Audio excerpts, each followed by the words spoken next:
Are you trying to mute yourself? Or not No, no, muted? I muting the stream so it doesn't echo. Oh, well, that's kind of you. Okay. Hello, everyone, and welcome. I am Hera Bob at Bob Buys, and then I have the most special of special guests, which is Josh from Lotta Josh. If you'd like to say hello. Yeah, no, I appreciate you having me on. Like I was telling you just before we went live, like I have like a small rotation of people I watch in terms of like reseller content, and you're definitely one of the channels I try to keep up with. It's been fun to follow you along this past year. Oh, well, So thank you. no, Uh, thanks for having me on. Now, I've actually watched you since you were still doing the morning lives with Josh Harry Tornado. Yeah, That's how I find like I've been watching you since then, and I remember when you both were racing to 10,000. So like I've watched you since then, yeah. and I That like feels that. like such a long time ago. It was a It's long time crazy. ago considering how many things have happened. Yeah. But like yeah, I've watched you before you hit 10,000 many years ago, your first time reselling. Yeah. Now I'm excited to finally like chat like this instead of like just random comments on each other's videos and like messages through Instagram. So looking forward to it. So you started your hello, Jess. Well, hold on, I'm gonna say hello to people. Brett, I've already said hello to you, but hi. Form, always a pleasure. Jess, I hope you're doing well and that you're not working too hard. Carl, thank you. So so the first time you started reselling full time, you just got out of the military. Hmm. So did you make the decision to start reselling full time the first time because of the fact that it was like, oh well, I'm already reselling anyway. We'll just see if I can do this thing. Yeah, I mean, so I was reselling part time while in the military. So my contract was like about to end. I was like a year out, and I was trying to figure out like what I wanted to do with life because it was like I'd say like a decade of my life was in the military. Um, I was active duty for about like 5-6 years, and I went to a military college. So that was 4 years, like straight out of high school. So like the military like lifestyle and culture, like 9 to 10 years straight out of high school. That's like all I knew. So I was like, what am I gonna do once I get out of the military? I knew like the military wasn't like a long term career for me. So Yeah. like I was definitely sure that I wanted to get out, but I had no idea what I wanted to do outside of that. But I mean, I was reselling part time just to make a little bit more money.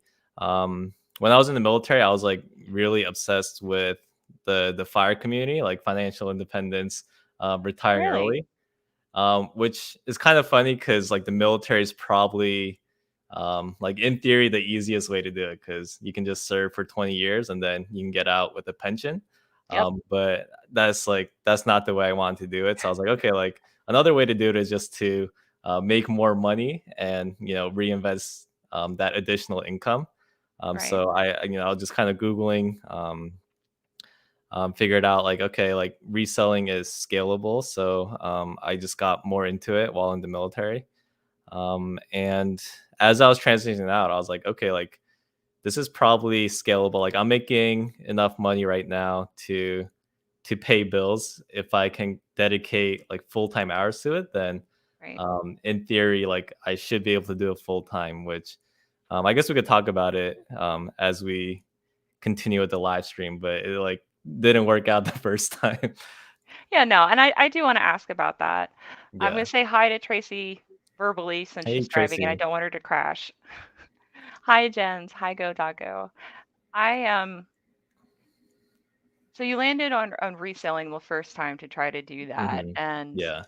like you said beforehand, and like you said before, like there was a point in time that YouTube just grabbed a hold of your channel and put it out into ether. So were you reselling first and then decided to do YouTube, or did they both kind of start at the same time? I was reselling first, but I started YouTube pretty early in terms of like experience for reselling. So like back in the day, I think it was like the channels I was following. It was like Craigslist Hunter, Garage Flips, Lonnie Shed Flips. um, John Cincinnati Picker. Those are like the big three. They're doing like a live stream every single morning. Yeah, and And you in the you talked about military, that in your podcast too, the yeah, yeah. podcast channel. Yeah. So the last year in the military, I was like every 2 weeks. It was like a really weird schedule that burnt me out. But I do like a normal day shift for like 2-3 weeks, and then I would do night shift for a week. So like during those night shift days, like my sleep schedule was all messed up. But during the day, like I was like kind of awake, so I would just like always listen to them while like working on my reselling business. So that's kind of like how I started. I started my YouTube channel maybe like 3 to 4 months after I started reselling. So I didn't really know what I was doing. I thought I knew what I was doing, but in reality, like I was just kind of figuring it out as I was going. But the YouTube channel, I mean, it was never really like to tell you like this is the way to do it. It was really more so vlogging and documenting like the things I'm figuring out as I go. But yeah, like those guys are the ones who like originally inspired me. Like, hey, like they're just kind of sharing what they're doing. Like maybe I can do Right. the same. Right. And that's one of the things, like, and that's what I liked when I found y'all, like, because I found both Joshes at the same time. Hmm. And I like that the difference was one was more entertainment and this is how you do stuff, where you were just like, this is what I'm doing, this is how I did it, this is what I did. And it was a very nice like balance where Hmm. it's like I enjoyed that very much. I thought that that was a really cool thing. Hi Philly, hello ciao. Hey, how's it I going, everyone? so you did full-time YouTube and you did full-time reselling. So how long did it take for you to get monetized on YouTube? Since you were already monetized Um, when I found you. yeah, I'm trying to remember. It's like such a long time ago. I think I think I was monetized like right before I was about to go full time, but that was like maybe like 1,500 subscribers, and I like just hit 4,000 hours, like as I was getting out. So it really it was making like maybe like 5-6 bucks a month at that point. So I was like trying to focus on reselling. Right. Um, Pretty shortly after I went full time, though, like my channel like really picked up. I think I went from like 1 to 5K pretty quickly, and then 5 to 10K was like unreal. Like it happened, like I couldn't keep up with it.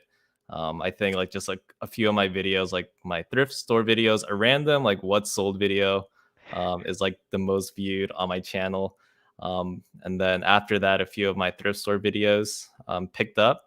But like 5 to 10K happened like I want to say within like 2-3 weeks, and it like I couldn't keep up with it. Like the comments on like that video, I don't even know what it's at right now. But The sales, or is that 85K? yeah, the random what sold video, like couldn't even keep up with the comments and everything.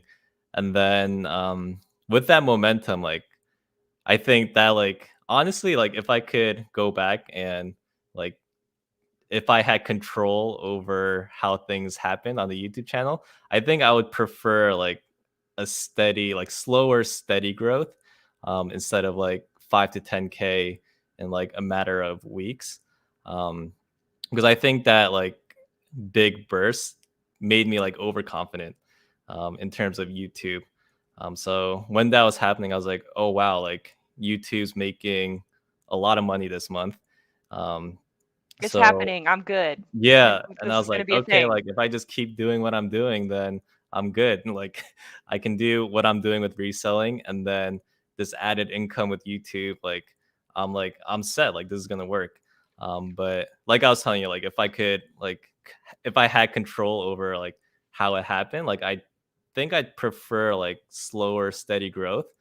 Um, because like I was telling you, I got like too confident with YouTube in terms of like the views that are coming in. And like once my videos fell out of the algorithm, Hmm. then that really messed with my mentality. I was like, okay, like what is happening with my views? What's happening with my channel? I have no idea like what I should be doing differently. And I spent like so much mental energy trying to figure out like how to like quote unquote fix my channel.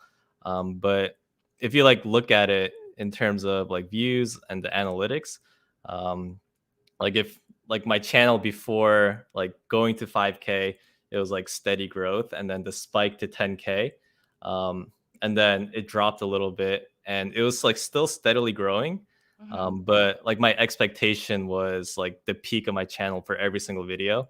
I was like, if I'm not getting 20 plus K views on this channel, then it's a flop. And I'm forgetting about like the 4 or 5 thousand people that are consistently watching my channel. And that like the expectation like of like, okay, like if I'm not getting X number of views, then this video is a failure. Well, That see, like really messed with me.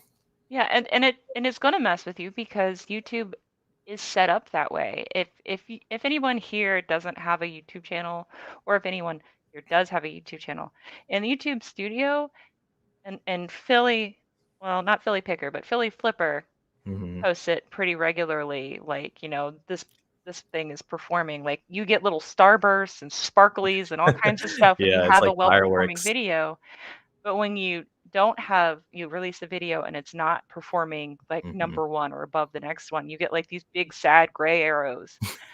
And they're trying to make their creators, like, I guess they feel like they're celebrating your success, Hmm. but in reality, for a lot of people, that's really demotivating. Yeah, And yeah. what I always recommend, like, your channel is not flopping, your channel is not failing if you have 10% consistent engagement. Hmm. And that's even harder to get the larger you get, unless you are casting out to the widest of audiences. Definitely, yeah. So, I mean, if your videos are getting, since you have like 18.7 thousand subscribers, if your videos are getting more than 2,000 views a video, you're doing great. Yeah, yeah. And like nowadays I'm like very happy with my YouTube channel, and the viewers that do come back and watch the videos. Um, like I kind of like put it in perspective. Like if every single video is 1 of 10, then your channel is gonna infinitely grow, um, which is extremely hard to do. That's like Yeah. it's unrealistic. Um, but it's like a cycle. Like if you have 10 videos in a row, that's 10 of 10. Then the next video is going to be 1 of 10. You know, um, There you go. That's a good way if to you look have a at string it. of bad videos, eventually one's going to be better than the string of bad videos. So I definitely see YouTube as like a very long term thing. Um, and I try to like not control my expectations with it. Like whatever comes from YouTube, that's just extra. I mean, I started YouTube out. I'm sure you know as well.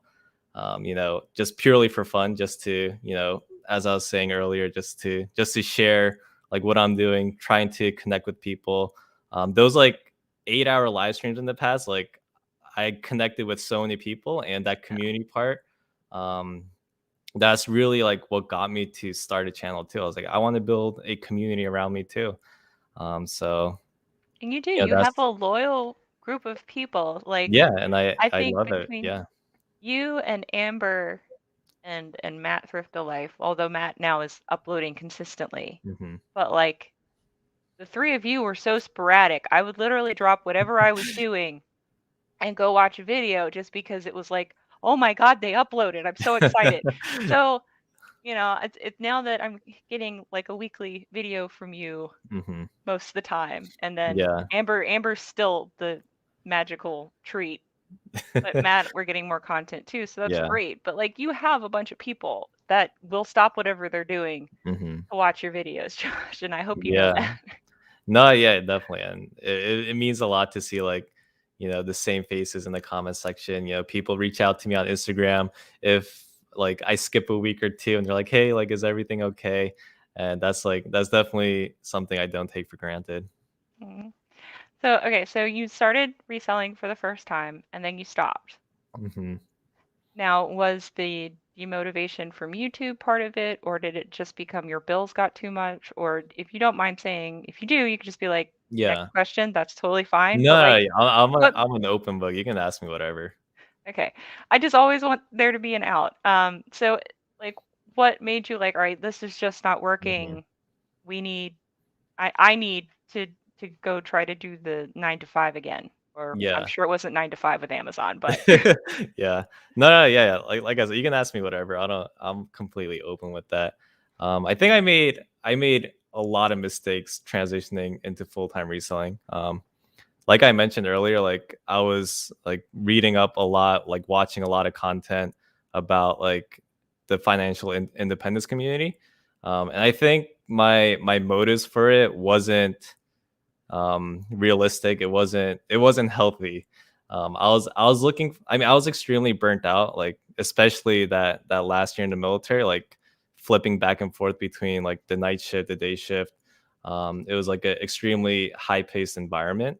were they um doing that instead of duty days, or were you just in like no, a no, certain so section of the military? so the last year in the military I was an instructor, um Oh, that's right. You in said this, that. yeah, in a schoolhouse. So it was like 3 weeks classroom and then 1 week in the field. And then so that week in the field, the instructors would pretty much have to be like on call, and we were um, it was we were like out in the field with them. So for that week, we, a lot of the missions that they were running in the training environment was like overnight missions. So we would be like awake with them, like grading them, evaluating them, and then we had the 3 weeks in the classroom. So just flipping back and forth, like it's a 30-day course. So the students, it's like 3 day or 3 weeks of classroom, and then that final week is like their evaluation week, and then they graduate. But for the instructors, it's like we do the 30 days, and then we have like 2 3 days of recovery, resetting, and then another class comes in.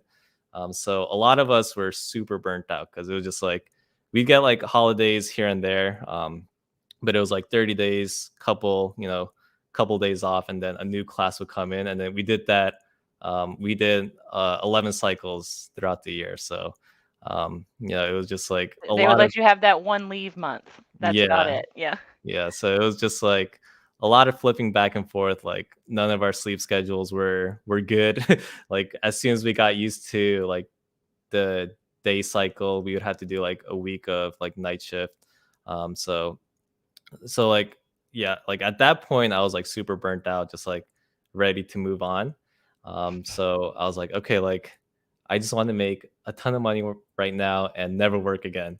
And I think like a lot of the content I was consuming like created a false like reality. Like I was like fantasizing, okay, like people talk about like if you're an entrepreneur, like you control your time, you can do whatever you want, work. You don't have to report to a boss. You make your own schedule, all that stuff. So I was like fantasizing, oh, like I can do this and have more control over my life. So that was like mistake number one, like the long-winded Because way that to means you say have to mistake number provide the one. control for your life. Right. So if you Yeah. don't have that ability Yeah. or that skill set already. Yeah. So first, let me take a moment. Bill, thank you if you're still here. Oh wow, Bill, thank you. Paul, thank you as well. Thank you both very much. That's very generous. Yeah. Um, Bill, hopefully you'll be able to watch it back or catch the end because Josh said I don't have a time limit for his time today. So I might hold him to that. Yeah, and I've seen Bill a lot on my Yeah, videos, and he's reached out. We've talked a little bit on Instagram too. yeah, he's a really good guy. And then of course, everybody. I got Well, do I have everyone from Philly now? Because I saw Philly Picker earlier. So now we got Philly Flipper. I said something about him. That's what yeah, it I was. don't think we can avoid resellers from Philadelphia. Wherever Oh, we go, they're there. yeah. No, that's awesome because it's a great thing. Did you also get keys to Joe's $1 million Oh beach house? yeah. What? So Who's this past Monday, a few of us met up in South Jersey, and oh, Philly Picker was there. But he nice. just bought a nice beach house in Jersey, so he Nice. definitely gave me a key whenever I want to visit. Oh, no, no, it's not a bad thing. Y'all are amazing. All super positive people. Yeah, and you've I said say that. it like it's a bad thing. Yeah. No, Well, like you yeah, you've said people that from before. Philadelphia probably don't say good things about people from Jersey either. No, I'm just Aw. kidding. No, that's true. It's just like Cincinnati resellers. There are a ton of like people in the Cincinnati area that are resellers as well. Yeah. But so like I know in your podcast you've also talked about how you got a bunch of comments where, people said that, with your military background, discipline should be your strongest hmm suit. And Yeah. you were like, no, that is not how Yeah. that works. Because people either they have to be, my experience with people who have or are in the military is hmm they either need that structure to be productive, Yeah. or their entire life has been that structured, and they hmm must have, and like they have that structure even outside of work. So Yeah. No, I I haven't. thought that'd be a strength. That's what I was telling myself too. Like other people were telling me that, but I was like confident in myself. I was like, oh yeah, like the past like 9, 10 years, I've been waking up at 4, to work out, and then start the workday at 8 in the morning. Go back home at 6 p.m. and rinse and repeat.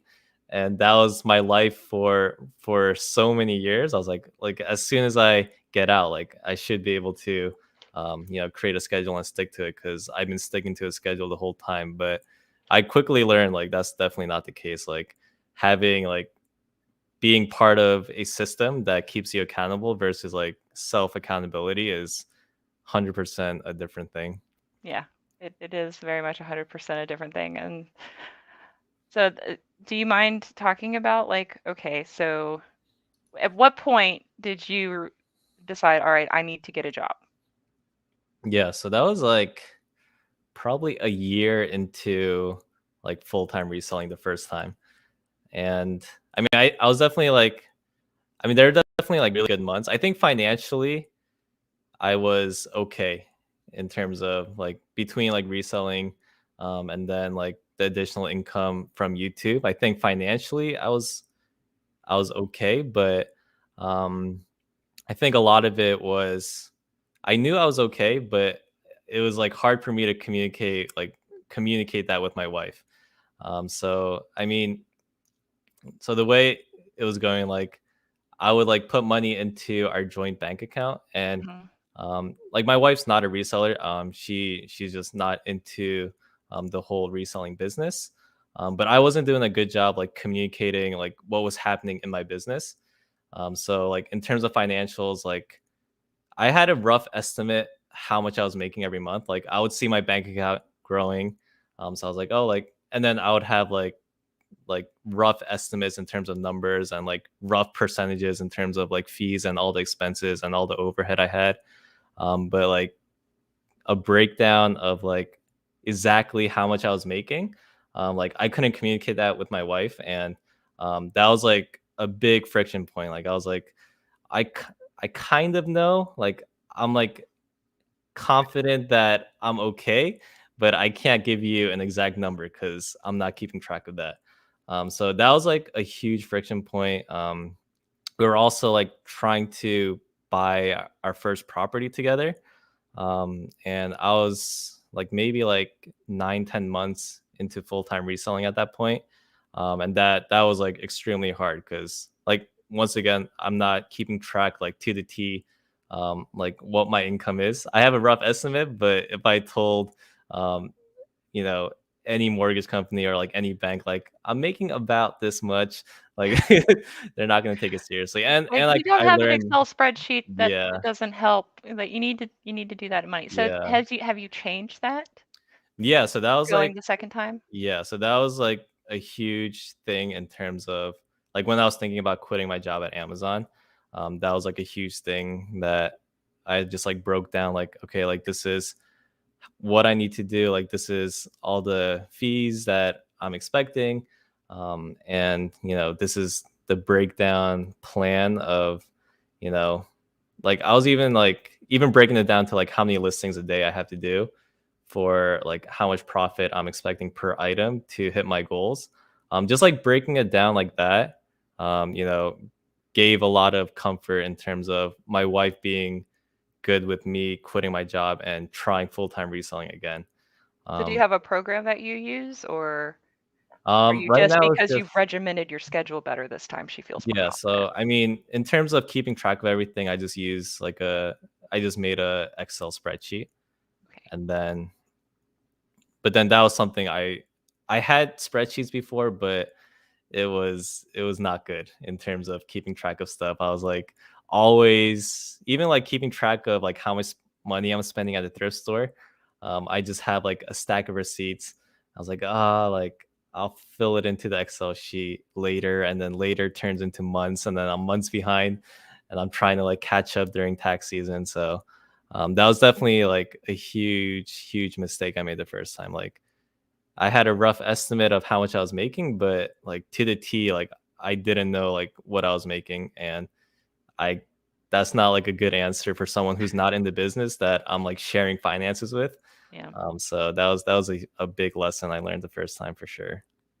So do you actually put something in as soon as you come back from the thrift store after you're done sourcing? Do you come back and Yeah, I actually do it day of now. or do you have it on Google Sheets so you can do it in your phone I as tried and I tried Google Sheets on my phone, but I'm actually like really bad with like typing stuff on my phone. I fat finger everything. So like even like YouTube comments, I used to just like while I was out and about, like I would reply to comments on my phone, and then I would read it back, just like go back to the video and then read through the comments again, and then I would see a few of the things I was typing. I was like, that is not what I was trying to say. So even like ooh, YouTube comments, even if I'm like a day or two late in terms of like replying, I just do everything on my computer now. all right, I don't want you to think that I'm ignoring your question. That great question. It's on the list. I'm going to try to Oh get yeah, all of the first time out of him like I first, said, I yeah, and there's then we'll no go like to the time second limit. time. But like, so it was causing some friction with your wife, and you decided to go to Amazon. It was Amazon where you decided to go because they offered you the most money, or were they just the first to get back to you? No, I was applying to a lot of companies. I think, yeah, they kind of like lured me in with their compensation package. They gave me like a very like generous sign-on bonus. And Was that why you had to stay 7 months? Was it 7 months or was it 9 months? I stayed for 10 months. Okay. Normally Yeah. those are either 6 months or a year you have to stay out Yeah, of yeah. heat. So that was part of it, like just kind of pushing through. Um, and then the base salary was the best in terms of like the places I was applying. But then that was like, yeah, Is not good. So okay. yeah. So you got to keep the sign-in bonus. You made it that long. At what point you're like, you know what? I think I figured myself out enough. So back to Jen's questions, like how has your mental state changed or has it stayed the same since you've gone back to full-time reselling? So my guess is Mhm, like you learned your lesson the first time. You're like, okay, well, I can't do this Amazon job anymore. This is becoming untenable. mhm, So did you set yourself up for success the second time around? I figure based on your podcast and what you've given us on your main channel out of Josh, that's like this is what I did wrong. I know I did this wrong. mhm. Have you been able to get out of that mental state of what you were doing before to be successful this time? Yeah, I'd like to think so. I definitely in terms of like mental state, I'm definitely a lot happier the second time around. I feel um like I'm kind of just like enjoying the process. I think the first time, I mean, I definitely wasn't. I don't think I was ready to be a full time reseller. I don't think I had the experience. I don't think I really like completely understood the business, like what it took to become a full time reseller. Because in my head, I was like, okay, if I'm putting like 10 hours a week into reselling and making, like $1,500 a month, then if I put in 40, 50 hours, that's going to 4 times, 5 times what I'm doing. And I quickly learned like if I want to go from listing like like 10, 15 items over the course of a weekend to scaling that full time all of a sudden and trying to list like 100 items a week. I also have to source 100 items a week. That's going to like exponentially increase my sales just by listing that much. So I'm gonna have to exponentially ship more. So like Mhm. that really is not like a you're not just like 2xing based off of how much time you're putting in. Um, it's like it's a slower growth. Like as you're trying to scale, like as you're selling more, you have to source more. Um, and that doesn't just like 2x the time you're putting into your business. That like in reality probably like 4x or 5x is how much time you're doing it just to double your sales. Yep. So that's something I learned the first time. Like I went into, I'm like, oh, like I'm putting 10 hours into it, like it's gonna be super easy to 4x my money here. And that was I went into it with like a lot of false confidence for sure. I don't know what Yaakov's level is, What did he Tommy. say? How Jake was with us on Monday too, sourcing. So it Yeah. was super awesome to meet everyone. I met Tommy before, but to me, Joe and Yakov, Jake. Yeah. No, that was I thought that was really cool that you and Tommy and Paul and John all got to it was Yeah, John, right? Yeah. yeah. The first Yeah. time, yeah, John was here. You all got to hang out. I think that's so cool. And Mhm. that's something like, I've talked about on my channel that I this year I can't work this job anymore. Yeah, I can't work my yeah. 9 to 5 anymore. And I made that statement on my Instagram where I was like, Hmm. I'm putting less than 10 hours a week into this if I put 4 times. Yeah, I made that exact statement just recently on my Instagram. Like Yeah, I should be able to do this yeah.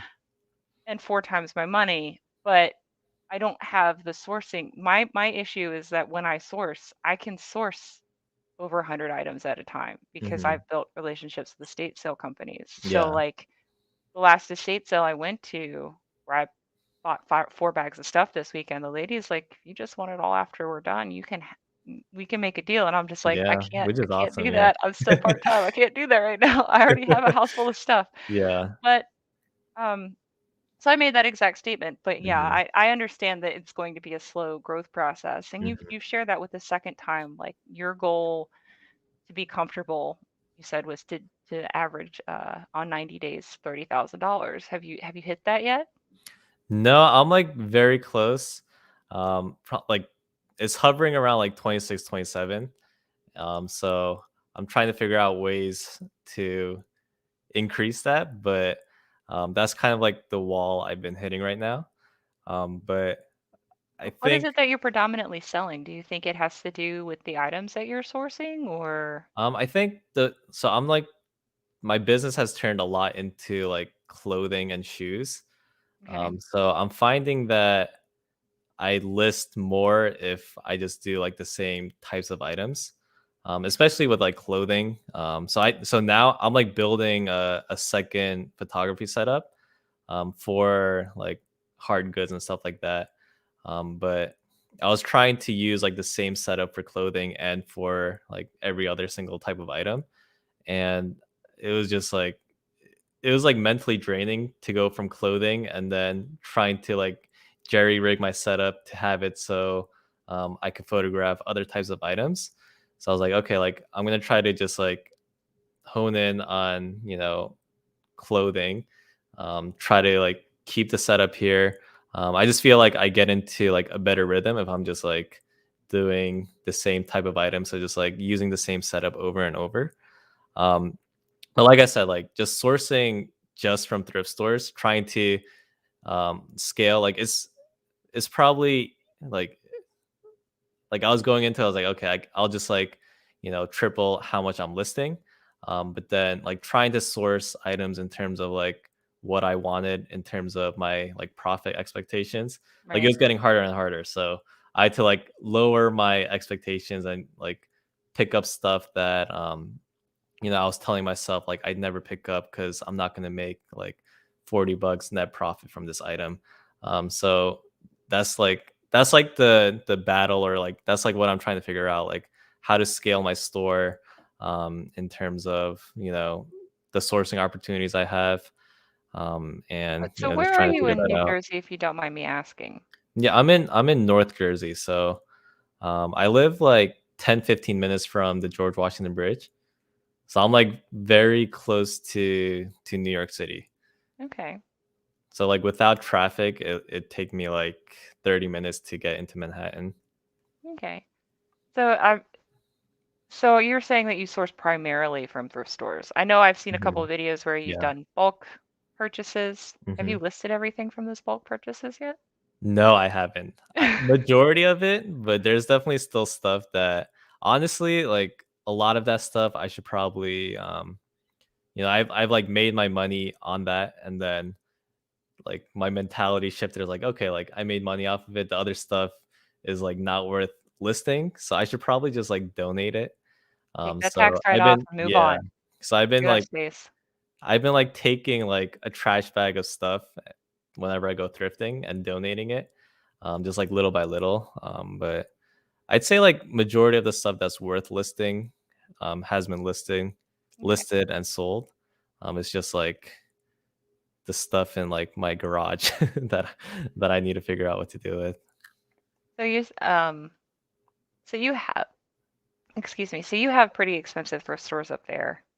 That's my understanding. Hmm. Because, by the way, your dress shirt folds are always gold, and I have absolutely no idea how you fold it like that. I'm sure there's a YouTube video out there somewhere. Yeah, You I show need me to how do to an fold it like updated that. video. Someone was telling me they were having trouble finding that video. I did a video like 2 3 years ago on it, but I think it's just like hard to find now. It's like lost in the YouTube cloud. Yeah. No, it's always, I'm never going to do that. It just gets hung. That's good enough Yeah. for me. I'm not doing that. But have you thought about getting like one of those little pop-up light boxes like I have, or for hard goods, or are you looking for larger hard good, like something that can No, do? yeah. So I mean, something that I'm not in my like eBay room right now, but it'll probably be. I'll probably show like the setup within like the next week or two. But it's like I have one of my wire shelves, and I took like the middle bar out, and then I got like magnetic LED lights. So if you can picture like the shelf on the upper side is gonna Mhm. have like the LED like magnetic lights, and then I just put like poster board on the bottom.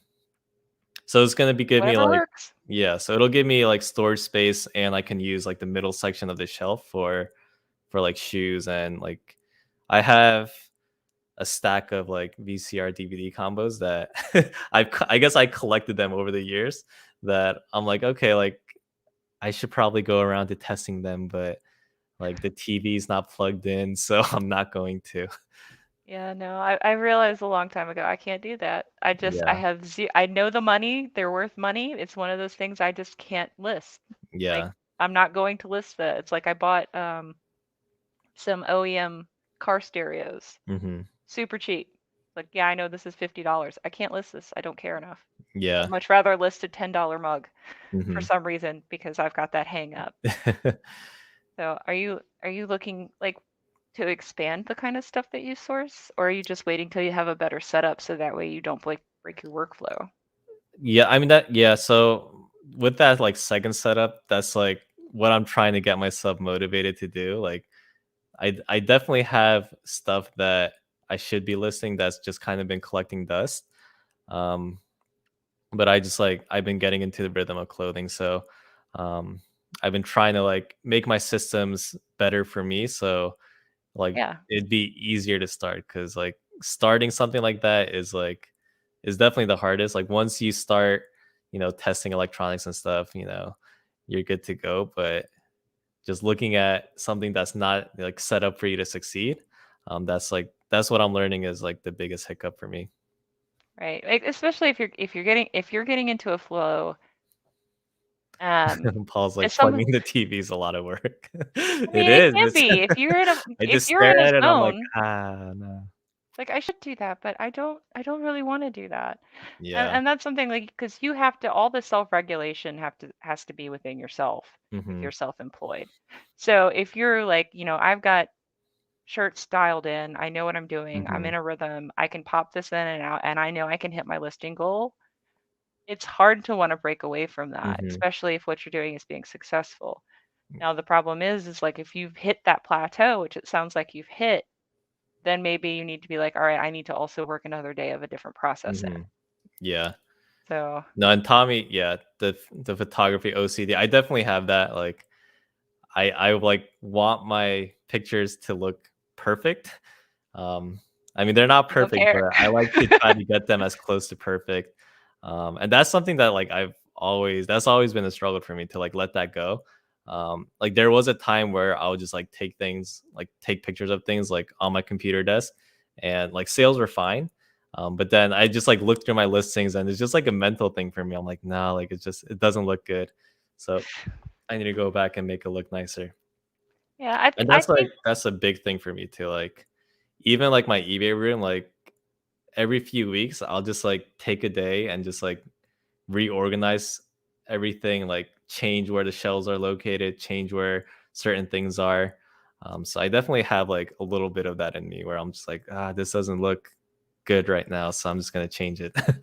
Well, I mean, I've I have ADHD, and I have that one time where I was Mhm. just like, I can't look at this anymore. I don't like the way this looks, and I rip everything apart and put it back together again. Yeah, Because I have to yeah, do that, because if I don't do it, I'm not going to be able to focus on anything else until hmm it's done. yeah. No, I So, definitely have a little bit of that. I also tell myself I like justify it. I'm like, the photos are helping me, sell the item too. So I mean, for your dress shirts, absolutely. It looks like you're going to go into a store and buy that dress shirt. Like that's how yeah, they no, want I it, the think so. fancy men's Yeah, store. because there's like a few items that I sell in the dress shirt category that other people will tell me like they cannot sell it. It's like impossible for them to sell. Or at And the it's price like point you're getting to. yeah, and it's like a bread and butter item for me. So I like to think that the photos I do for at least dress shirts are helping. Yeah. But well, I mean, that's probably where I am with vintage stuff. Like, I don't Mhm, mind with vintage stuff. I feel like that's important to have a picture of someone in a body, if mhm, possible, because it's not like, if I go buy a Nike or Under Armour or an Adidas shirt, like everybody knows those brands, they're going to know kind of how it mhm. fits. Versus if I'm buying an obscure vintage thing from 1940, like you're not going to know what that's going to look like on a Yeah. body. So then yeah, I'm going to take the extra couple seconds to take a photograph with it. Otherwise, it just gets hanger treatment. Yeah. Paul, I don't know how you're selling mud jeans. I have absolutely no idea how you're doing that. Every time I see it at the thrift store, I think of Paul. Other than maybe his are the only ones listed and someone just Mhm. really loves their mud Yeah. jeans. Yeah. I second. Yeah, no, so you've come into the second time. You Mhm. said, Amazon, I can't do this anymore. I've sent Bezos into space. Mhm. I've done my duty for Amazon. I have Yeah. made him the money. I'm gonna go make I've myself my own achieved money. his dream. Pretty much. So you're doing this, and I've seen that you've made some processes for yourself where Mhm. getting out of the house, because the home work balance as Mhm. a full-time, not just as an entrepreneur of any type or a small Mhm. business owner of any type, but being a full-time reseller where like basically everything you can do at home, like have you found that helps just by getting away for a little bit to do your listing? Are you still doing that? Yeah, so I mean, are you talking about like taking that break from like reselling and YouTube? No. I'm sorry, I did not. It made Oh no. sense in my head, and I didn't articulate it well. So I know sometimes, when your Instagram, you're taking a picture from like a Mhm. coffee shop or something, and you're Yeah. doing listings. Oh, okay, yeah, yeah. So like you're like, all right, I'm going to set aside this time, have coffee in the morning, take care of all my listings, the photographs from the day before. But because I'm not at home, I can't get distracted by other stuff. Mhm. Is so are you continuing to do that, or have you found something else that works better? Yes, I mean, yeah, so like for the most part I follow a similar schedule, but changing it up like that definitely helps me. Um I mean, I definitely like lose focus. Maybe I have like undiagnosed ADHD. I don't know. Cause it sounds like I have like a lot of the symptoms. Like it's like hard to focus. Sometimes I get distracted very easily. So like changing it up definitely helps. But for the most part, like I try to keep like a consistent schedule. But when I'm like really feeling like, okay, like today's just nothing's really clicking, then I do try to like change, do like a change of scenery and change the environment and, take it from there. So how about your sourcing? So I know the first time you said sometimes you were sourcing. just for a video. Yeah. Do you still feel that way now, or are you actually just because you're trying to scale up sourcing hmm for your business and it just happens sometimes you make a video? Yeah. No, that was definitely like a big thing I learned the first time. Um, I mean, I still like, of course, I still make videos. I still want my channel to grow. But I think it has like less control over my schedule now. Because like a YouTube video for me takes a really long time. Like there's like a part of it where I don't know if I'm like a slow editor. Like sometimes I hear people mentioning like they can put together a video in like 2-3 hours. Like they'll record for an hour and then they'll edit for like 2 hours maybe. But for me, it's like a big process. Like it's a whole day ordeal. Um, a lot of times when I'm recording, I'll like re-record stuff. I'll just like stumble on my own words and I'll get like, okay, like I need to record this like 4 or 5 times to like say what I'm trying to say. And then even like the editing process, I mean, I really enjoy editing. So I'm always trying to like learn new things. Even if I'm just trying to do like a quick edit, um, I do try to like make it look nice, I guess. So like editing takes a lot of time. So it's like a whole day ordeal for me. So like that first time, like in terms of like trying to get footage for the content and then just piecing together the content while editing, that took a lot of time. It really was like trying to balance like two full-time jobs, like trying to put out like 3-4 videos a week and try to grow an eBay business. It just like wasn't working. So like this time, like even just like sitting down with my wife, like as I was getting ready to quit Amazon, like it was like, okay, like reselling is gonna be the priority, and YouTube's gonna be a hobby. So like we're Okay. gonna be able to financially live off of the eBay reselling side, and then whatever comes from YouTube, that's just like extra money to invest or go on a vacation or something. So it was definitely like a different mentality shift. I think going through like that initial spike in terms of like my channel really picking up the first time and then experiencing like the lull afterwards. I think that really like gave me like a realistic perspective on like how to approach YouTube. It's just so unpredictable, and that's how I have to take it. Like I can't you know do my accounting based off of what's coming in from YouTube, because the next month, like it might be cut in half. So I can't really, it's just so unpredictable. Like whatever happens, happens with YouTube. I think reselling is a little bit more predictable. So if I'm going Absolutely. to be doing this like, full time, then I'm going to prioritize reselling. Right. And that's something that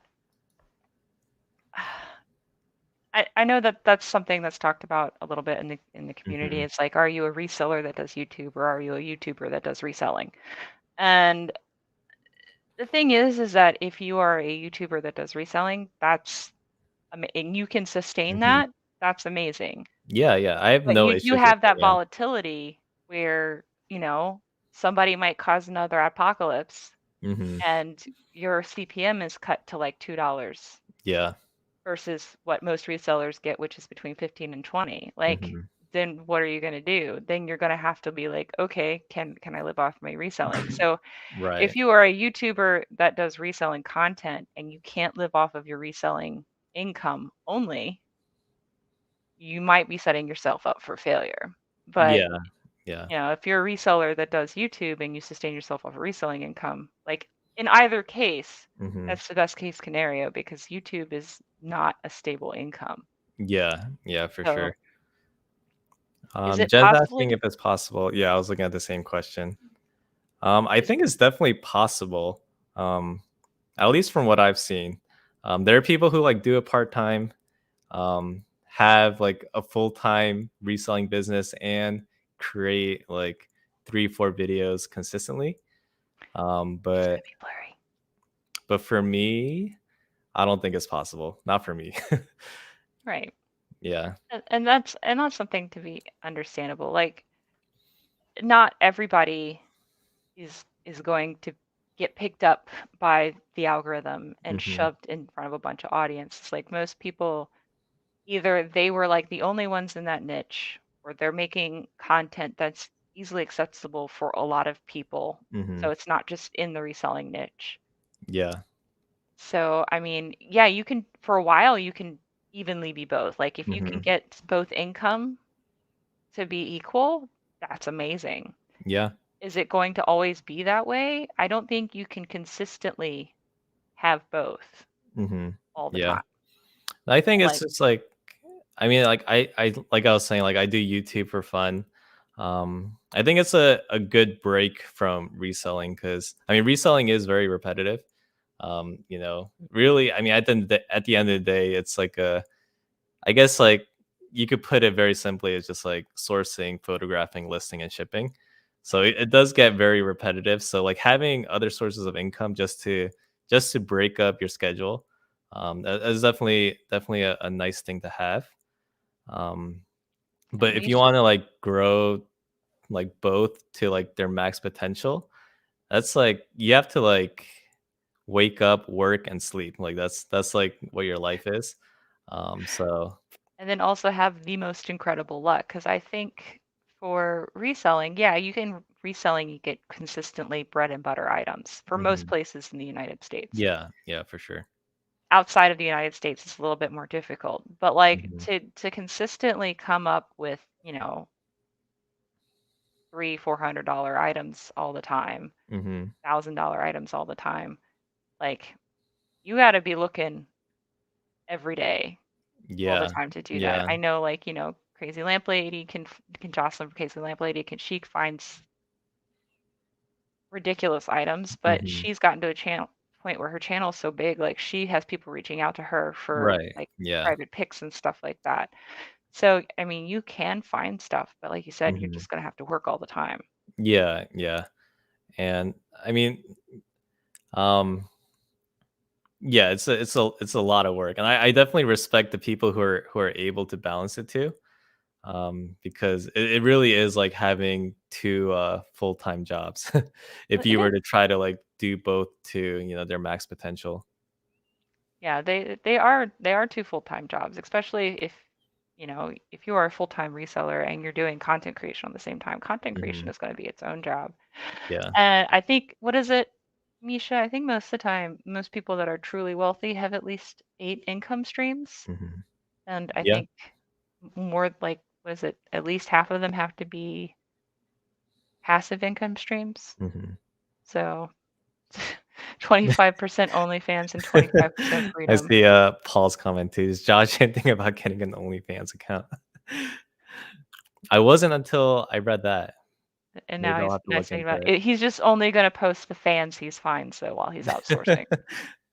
just nothing but vintage fans. Yeah, I think that might be a thing. yeah. But in terms of like the business model, um, I don't think there's like one right way to do reselling.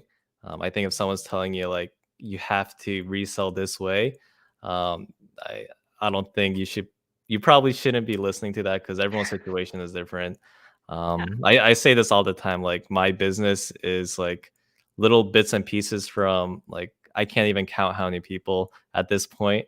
But just like little tidbits from other people, and I just kind of like mash it together to make something that's mine.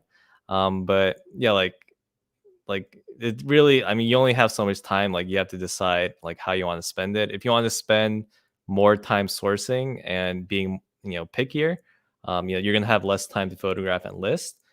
Yeah. But if you're able to balance it out by, sourcing, spending that time sourcing and finding those better items, then if that's what makes you happier, then do that.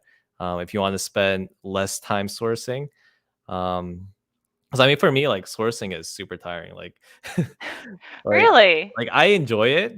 Like to the point, it's kind of like eating Oreos for me. Like, I like really like the taste of Oreos, but there's only so many Oreos I can eat. You know, so I like, never would have thought I'd hear reselling being compared to Oreos so today. like thrifting's like that too. Like, I really enjoy like the first like 3 thrift stores, but like at the fourth one, like I was talking to Tommy about it on Monday. Like there comes a point where you like start feeling a little foggy.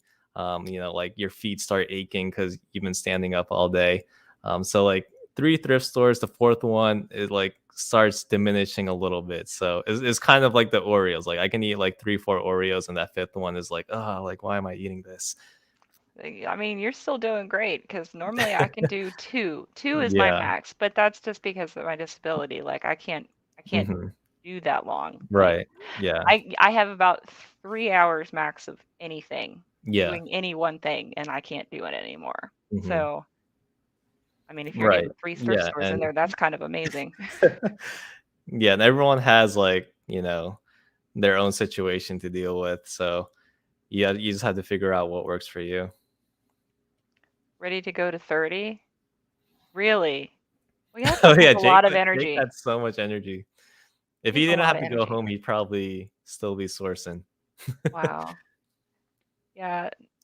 I mean, and I agree with that 100%. Like, I try to be mindful with my language when I'm Hmm. doing videos where it's like, this is what works for me. Really, Right. camera, I'm talking about important stuff and you're Uh-oh. just gonna put me completely out of focus. But I mean, I know it works for me, and I know not everybody is going to want to buy a bunch of mugs and take pictures of them. I'm just gonna be blurry, okay? Is not gonna want to go buy a bunch of mugs. Like, there are definitely some of us, like Tracy and I, who have a mug problem. Hmm. And we're gonna buy those mugs and we're gonna take photographs of them Just and make list it them. work. And there's some people that don't want to be anywhere near something that's breakable. And Hmm. that's okay. It's like, when I talk about ties, I Hmm. like ties because, like I say every time, they don't take up any room, they're Yeah. super cheap, they're easy to list, it's 3 pictures, 2 measurements, I'm done. Hmm. And I could do that all day long. And I'm okay with, $10 in profit because it took me less than a minute to list it. Yeah. So it's like I'm willing to do it all day long. Some people don't want that. Some people only want that, high Hmm. SPAP. Like my partner, he will do reselling, but it has to be over $100 or Hmm. he doesn't want to even look at it. Right. Yeah. So, I mean, I just try to be mindful saying like this is what's working for me. Right. Yeah. You I can mean, try it or you can criticize or do whatever you want, but this is what I'm doing. yeah. You're healed now? Okay. So Tracy, would you have still picked up all those Starbucks mugs I got because they were over Oh, I saw $30? that all the big city mugs from Starbucks you picked up. I didn't pick them all up because they wanted $10 a piece. Thankfully, they were all Hmm. 25% off. I didn't realize when I went up to Nice. the register, but yeah, it's like I only picked the ones out that were over $30 because Yeah. I wasn't going to pay that for all of them. Right. But that's why I think it's really important for me. This is going to be my one big suggestion. If your Hmm. gut is telling you you need to go to that thrift store as you're driving by it, just go. Just Yeah. let it happen. It doesn't matter what else you got to do that day. Just Yeah. go because that has always paid off for me. Yeah. And sometimes you just have to go just to, enjoy the time that you have. Yeah. Good's my partner, by the way. That's why he said my time's expensive. Yeah. $30. Yeah. No, No, and that's that's a huge thing for me too. Like, um, just trying to enjoy, like the moment, trying to enjoy because this is like I guess like the quote unquote prime of our lives. So I'm just trying to enjoy the process and have like high expectations, but be realistic with how I'm approaching it. but it sounds like you are enjoying the process more this time. Like not Yeah, just I being am. in, Yeah. when I was listening to your videos or your podcast, you seem to be like, well, I mean, you always have a calm, collected demeanor when you speak, but you just seem in generally to be much more confident in Hmm. what you're doing and just much Yeah. more relaxed. And it's like, no, I'm doing my thing. It is working. We're good. Yeah, definitely. Like I don't ever like preach that like I'm the best reseller or like the best YouTuber out there. I literally am just like doing my own thing. I follow the people that I enjoy, um, you know, people that I, don't really get much out of. Like I try to just like ignore all the noise. I think the first time like I don't think I was like I don't know. There was like a lot of factors. Like I was living down in Georgia reselling, so I kind of figured out reselling down there, and then I moved up to New Jersey when I got out of the military. So I was like trying to relearn the area, trying to like relearn how to resell in New Jersey while Yeah. trying to like deal with my YouTube channel gaining a lot of momentum. Um, and with that growth, like with like that growth in YouTube, like a lot more eyes on me, like on my business. Like I felt like a lot of like imposter syndrome too. Like my eBay store was public, so I'm like, oh, like people probably weren't like looking at my eBay store, like not every single person, right? But I was telling myself like, oh, like if I don't list, 20, 25 items today, like people are gonna go to my eBay store and they're gonna be like, oh, like a lot of Josh is a fraud, like he's not listing anything today. I was like, oh man, like little things like that would get to me. Um, Did you have and anybody giving you that feedback, or was that all just you having I think like imposter syndrome? There you go. I got it out. yeah, I mean, I think like anyone with a YouTube channel, there's always like a few like questionable comments, people criticize and stuff like that. But it really only took like one or two comments, and then I would like, people say you have to have thick skin to the YouTube, Have but thick skin to it's be on the it's really internet. hard to have thick skin, and I think even like most creators, like if you get like a negative comment or like someone criticizes you, you like, at least I did. I don't want to talk for like other people. Like I would like think about the comment. I'm like, what did he mean by that? Like maybe there's some truth behind it, and I'm like, telling people about reselling, and then I'm questioning like my own reselling business. So it really like that was like something that I was trying to figure out as well. What do you mean? Like, should you validate those comments with your thoughts, or Yeah, like opinions in terms of like what I should be doing, what I shouldn't be doing.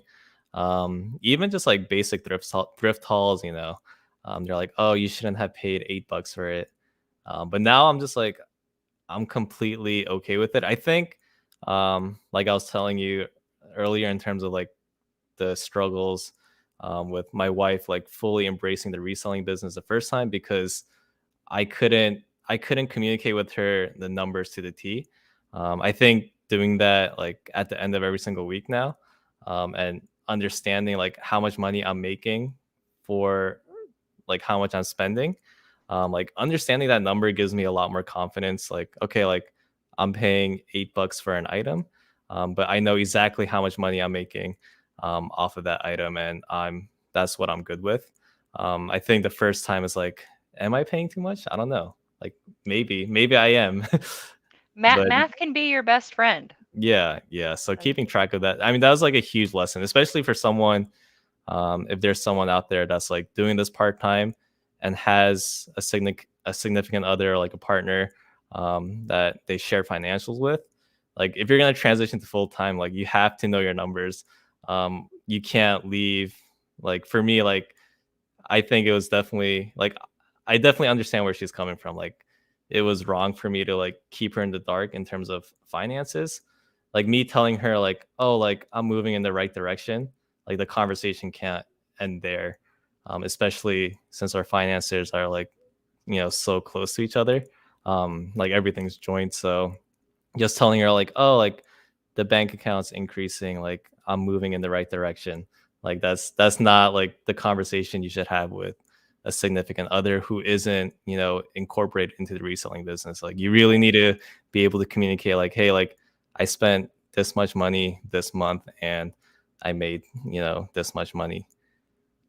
And not having those numbers on hand like really does cause a lot of friction. yeah. Um, I've always been a business person, so I mean, I can definitely understand how that would cause friction in a relationship, Yeah, but for I've sure. always had a spreadsheet because Yeah. like I keep track of the money that way, and it's like, you know, Hmm. I've seen, like you said, I'm just slowly increasing that number, Yeah. but Yeah.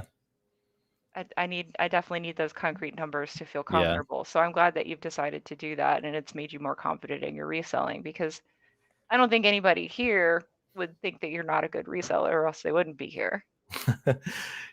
And then you do have a lot of respect in the community because you Hmm. are very No, it means transparent a about lot. like this is what I do. Yeah. Yeah, communication in any relationship of any kind is important. So Yeah, for sure. you have walking to the mailbox?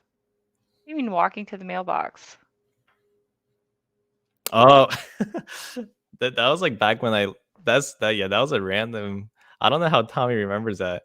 There was like a random comment on one of my videos. Um, there's like a drop off box in front of the apartment I was living in down in Georgia, and I would drive to it. It was like a 30-second drive, but I would drive to it, drop off my packages, and then come back. And then someone was like, "Oh, like, why are you driving to the mailbox?" Oh, That's a is it like very one of those big blue drop boxes? yeah, yeah. They Yeah, don't have something like that in New Jersey where you can just like drop off packages into the blue boxes. I can do that, but it has to be if it's a 1095, I can only have one of those. Oh, okay. So it has to be, I can drop off 5 by 5 boxes in there. The biggest measurement I can do is a 6, and that's if I squish it just a little bit and shove it in there. But Yeah. yeah, I will drop any packages I can in that blue box. Hmm. And I have it down to a science. All right, this is too big. I actually have to go to the post office Yeah. today. But Yeah. yeah, no, I walk that over there, but that's because driving it would be more complicated than walking Hmm. it because to come back from the blue box, I'd have to go onto the main road, do a U-turn, and come back. So, So why didn't I walk? I It mean, was the packages were too heavy. I didn't feel like carrying them. oh, that's a good question, Baldy. Do you miss thrifting Yeah. in Georgia? Oh yeah, we used to live in the same area. So like I like watching Adam's videos because it gives me like nostalgia of the thrift stores I used to go to. Aw. So, what's the thrifting as far as sourcing goes? What place do you think has the best sourcing, Georgia or New Hmm. Jersey? I think the prices are a little better. At least it was when I lived down in Columbus, Georgia. But watching some of his videos, like I feel like the prices are the same or worse than New Jersey.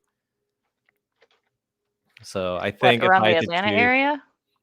yeah. So like the thrift stores I used to hit, watching Baldy Pal's videos, it definitely looks like they've like spiked a lot of the prices. To the point where I feel like the thrift stores I go to now are cheaper than the ones he goes to down in Georgia. That's amazing. Yeah. Yeah, So no, I really like thrifting in New Jersey. I feel like New Jersey's, especially like where I in like North Jersey, like right by New York City, is like a really good area to thrift. oh, okay. Yeah, I saw that a little bit when Good and I were driving down to Texas. Like I Hmm. was just anybody who can do reselling in Texas, the prices were just Hmm. but then again I look at Matt talk about paying $8 for a dress shirt and you're talking about $8 for a dress shirt and they're like $4 here. Yeah. It's like, no, I would buy this stuff if it Hmm. was twice the amount. Yeah. Yeah, and Tommy's saying like the thrift stores here are huge. Like they're like warehouses and they just have so much inventory. I'm pretty sure one of the chains I go to, there's a chain here called My Unique Thrift Store. I'm pretty sure like is there's no way all of their stuff is like donations locally. And I think I'm like starting to piece together. Like I see like so many sweaters and like t-shirts, like University of Wisconsin, like Minnesota. So like the way like my theory is like they're buying like pallets of donations from like more remote areas and like states that have like donations, but they don't have the population to like buy all of that inventory. So like my best guess, like I'm like slowly trying to piece this together, but I'm pretty sure like that chain buys from like out of state, like donations from out of state and bring it to New Jersey. Yeah, where we went was in East Texas and some of North Texas, but Hmm. like I'm sure estate I'm sure estate auctions. Yeah, I mean I have great luck at estate sales. I can't even hate on that. But Yeah. I've been thinking about like a huge like thrift road trip for a long time though, like a East Coast road trip. There's like so many people you like you know you connect with on YouTube, and just like having like little pit stops throughout the country. That's like something I've been thinking about. Um, I was thinking about it like when I was like, like doing YouTube like 2 years ago, 3 years ago. And then Yeah. obviously like the pandemic kind of like made traveling a little weird. And then I stopped YouTube for like 10 months. So now I'm like thinking about it again. I mean, I'm sure there's lots of people who would love to thrift Mhm. with you. Yeah. Are you thinking about doing, if they have any of those meetups again, are you going to go to them? I Like, want to, yeah. Like the reselling rally, like I really wanted to go to it. But like I bought the ticket before I started working at Amazon. That's how many times it got pushed back that I was doing it full time when I bought the tickets to the reselling rally. It got pushed back so many times that at like the date that it was actually going, I was working at Amazon, and at that time I was doing night shift over the weekend, so oh it was man. just like hard for me to get out of work. Okay. Yeah. I definitely had FOMO for that. I was like, Yeah, because I thought it was going to be like most conventions are, where it's like we're going to talk about stuff. But if it's just like a party where people hang out, I'm totally much more down for yeah, that than like, yeah, Posh Fest or something like that, where hmm, they're just talking about how to do things I already know how to do. yeah, And some people need that. yeah. But that's kind of like Really? where the whole like road trip idea was coming. I was like, maybe I just want to see the people I want to see, and just like do like small meetups, or just like a one-on-one hangout, or just like a small group or 4 or 5. I mean, I'm sure you could like do that. Just got like cherry pick some people that are all kind Yeah, of in the just same like area reach out and to be them like, on hey, Instagram. It's like, hey, I'll be here this weekend. well, I mean, you did that with, Tommy and Paul, and Yeah, like all met yeah, up for in one place. sure. You could totally do that again. Yeah. Sort Um, of. yeah. Like back in Right. the day, I don't know if you know the channel Ready Set Resell. Ben, he's in the Cincinnati area. Oh, is he?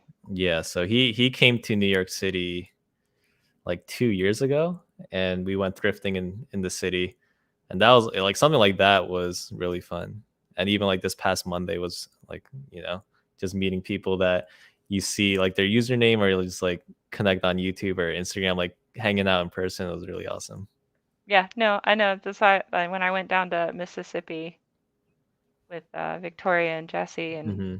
Alicia, it's just like, yeah, no, I'll come down there, no problem. Yeah, And they're yeah, like, "Oh, really? Yeah, no, I bought my plane ticket. This is when I'm yeah. coming down there." Yeah. Yeah, And the people that are worth hanging out with, they'll make time for you. yeah, I think so too. So where would you want to go first? That is a good question. Um, You all honestly, can I bid was for Josh in the yeah, chat there. yeah. I You don't can know, bid like, for him. I've never been to Florida, like, which is funny because I should have probably gone when I lived down in Georgia. But I was like, maybe I'll go to like, do the Disney World thing, and then, reach out to people that live in Florida and try to do something with them. Oh, I meant to ask about your house, especially when you were talking about doing a second setup. Is everything all repaired now from the flood? Yeah, yeah. So that was super stressful. But yeah, everything's good now. So Do you feel like confident spreading back out again? yeah, yeah, all the drywall's back up. So um as of now, no leak situation, and knock on wood. Hopefully nothing else happens. So what are you hoping? Are you hoping to scale your business up to a certain amount of listings or just a certain dollar amount? And do you think you're going to get to a point where you're going to outgrow your current space Yeah. doing that? I think my current space right now, I still definitely have, room to grow. Um because I still have like the basement and the garage. And there's definitely room, especially if I'm like doing majority clothing still. I feel like I have a lot of room to, increase how much inventory I'm storing. Um, but with like my sell through rate, this was like the calculations that I put together. With like my current sell through rate, I need to be around like 1,100 listings, with like the types of items I'm picking up, which What's your sell is through rate? You can't say that and then not tell me what it is. let me check right now on my Okay. 90. This was like the calculations I was doing like the first month or so. Was it like how much you're listing in a month versus how much you're selling in a month? Is that how you're calculating it? Yeah, yeah. So I just do like 90 days. So like right now I have 757 active and 653 sold. Wow. So like back when I was like trying to figure out like okay, like if I keep like a similar sell through rate and um like I want to, net like 4K a month, like I'll have to hover around 1100 listings.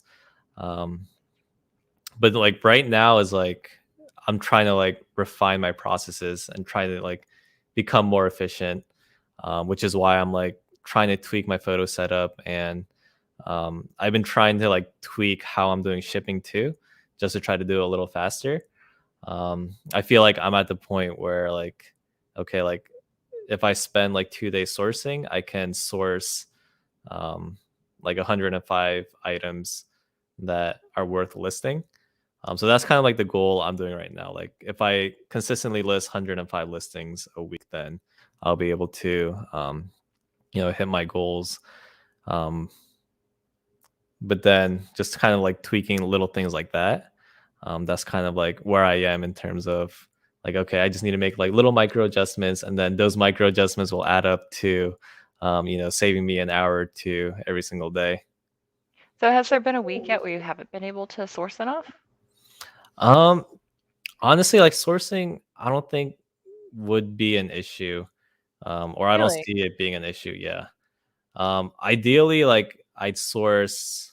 I think I like lowered my standards in terms of like my average selling price. Like I used to tell myself like, okay, like 30-40 dollars is what I'm shooting for without shipping. And now I'm like good with like $5 to 20. So that's like it's like more work. Like I try to pick up items that are like 5 to 20, that I'm like fairly confident will sell within like 2 to 3 months, or even faster. But if I'm able to like source better in terms of getting that average selling price higher, that'll definitely help. I do not want Bob Bob good, but thank you. He's not just saying Bob Bob twice. It's a the Korean restaurant. I told you that if Oh, you ever oh come to yeah, you sent me a Virginia, picture about I it. could take you Yes, to. if I'm ever down there, I definitely want to try I don't want Bob Bob. I would like to make food. I can just it. pick up stuff and make it there unless you're hungry now. I think that's what If he's implying. Oh, well, if you're hungry now, then yes, you can pick up Bob Bob and but I want ramen, Yeah. not the spicy chicken. Okay. What's the okay? Is the okay that I need to pick up food and make dinner when I come over, or that you're hungry now and you're gonna get Bob Bob anyway? Yes. Yes, yes to both those things. Yes. You're gonna get Bob Bob, and then I'm gonna make you more food later. That would be my response. Both is always my response. How's the Mhm. quality of stuff we saw in South Jersey versus your area? Um, I mean, I think I was seeing similar brands, but I think there's a higher abundance of like better brands in my area. Because of how close you are to New York. I think so, yeah. That would be my best guess. Like why? Because I mean a lot of people in my area they work in New York City. Like they commute. If they're not working from home, their companies are based in New York City. But I like really like the thrift stores in my area. Like I was telling them they should come to my area next time, and then I'll put together a little thrift route for them. Even like the bins, that's like 10-15 minutes. I don't go like often, but I'll go once in a while, when I'm like, okay, like I just want to try it out again. Even the bins I find like is extremely good in my area. So since you've been full-time reselling again, Mhm. what's your best thing that you've sold in the last few months? Oh, the best thing? Oh, I can already think of it. It's the Alden shell cordovan shoes that I sold. I think I sold it for like 280 plus shipping, and I picked it up for like $10 at the thrift store. Oh, nice. But majority of my items I usually sell like in the 25 to $30 range now. And then, ideally like I'd have a store full of, Alden dress shoes, but I take what I can get. Yeah, no, I'm the same. I'm definitely an eclectic thing. I was thinking about Yeah. that. I was like, my top three sells was a piece of Pyrex, a collection of John Calvin Bible study commentaries, Hmm. Yeah. and then a hockey jersey. Like, that's just a really wide range of things Yeah. there. Yeah. So, hello, David. Hey, how's it going, David? So, like, if you're trying to set up a space for hard goods, are you looking at more electronic stuff or are you looking to learn about branching out into breakable things? Or, I'm also like kind of trying to get ready for garage sales because I mean I enjoy going to garage sales, and I know if I hit garage sales on the weekends, like I'm not gonna only find clothing. Like it'll be hard to, pass up on the random assortment of things you come across. And from my experience at garage selling in this area, you find a lot more hard goods than clothing. So I'm also trying to like slowly get ready for that because I know like if I start hitting garage sales, like I'm gonna bring in more random things. has getting an antique booth ever appealed to you? Or is that not something like you're not I really into thought vintage stuff? about it, but yeah, I don't really pick up things that I think would do well in an antique booth. Really? I don't think so. What do you think is going to be at an antique booth? When's That's the a last good time you went question. to an antique I store? don't really know. That's a good question. I haven't really thought too much about antique booths. Um, Whenever like it comes to mind, I'm just like, oh, it's not for me, and then that's kind of where it ends.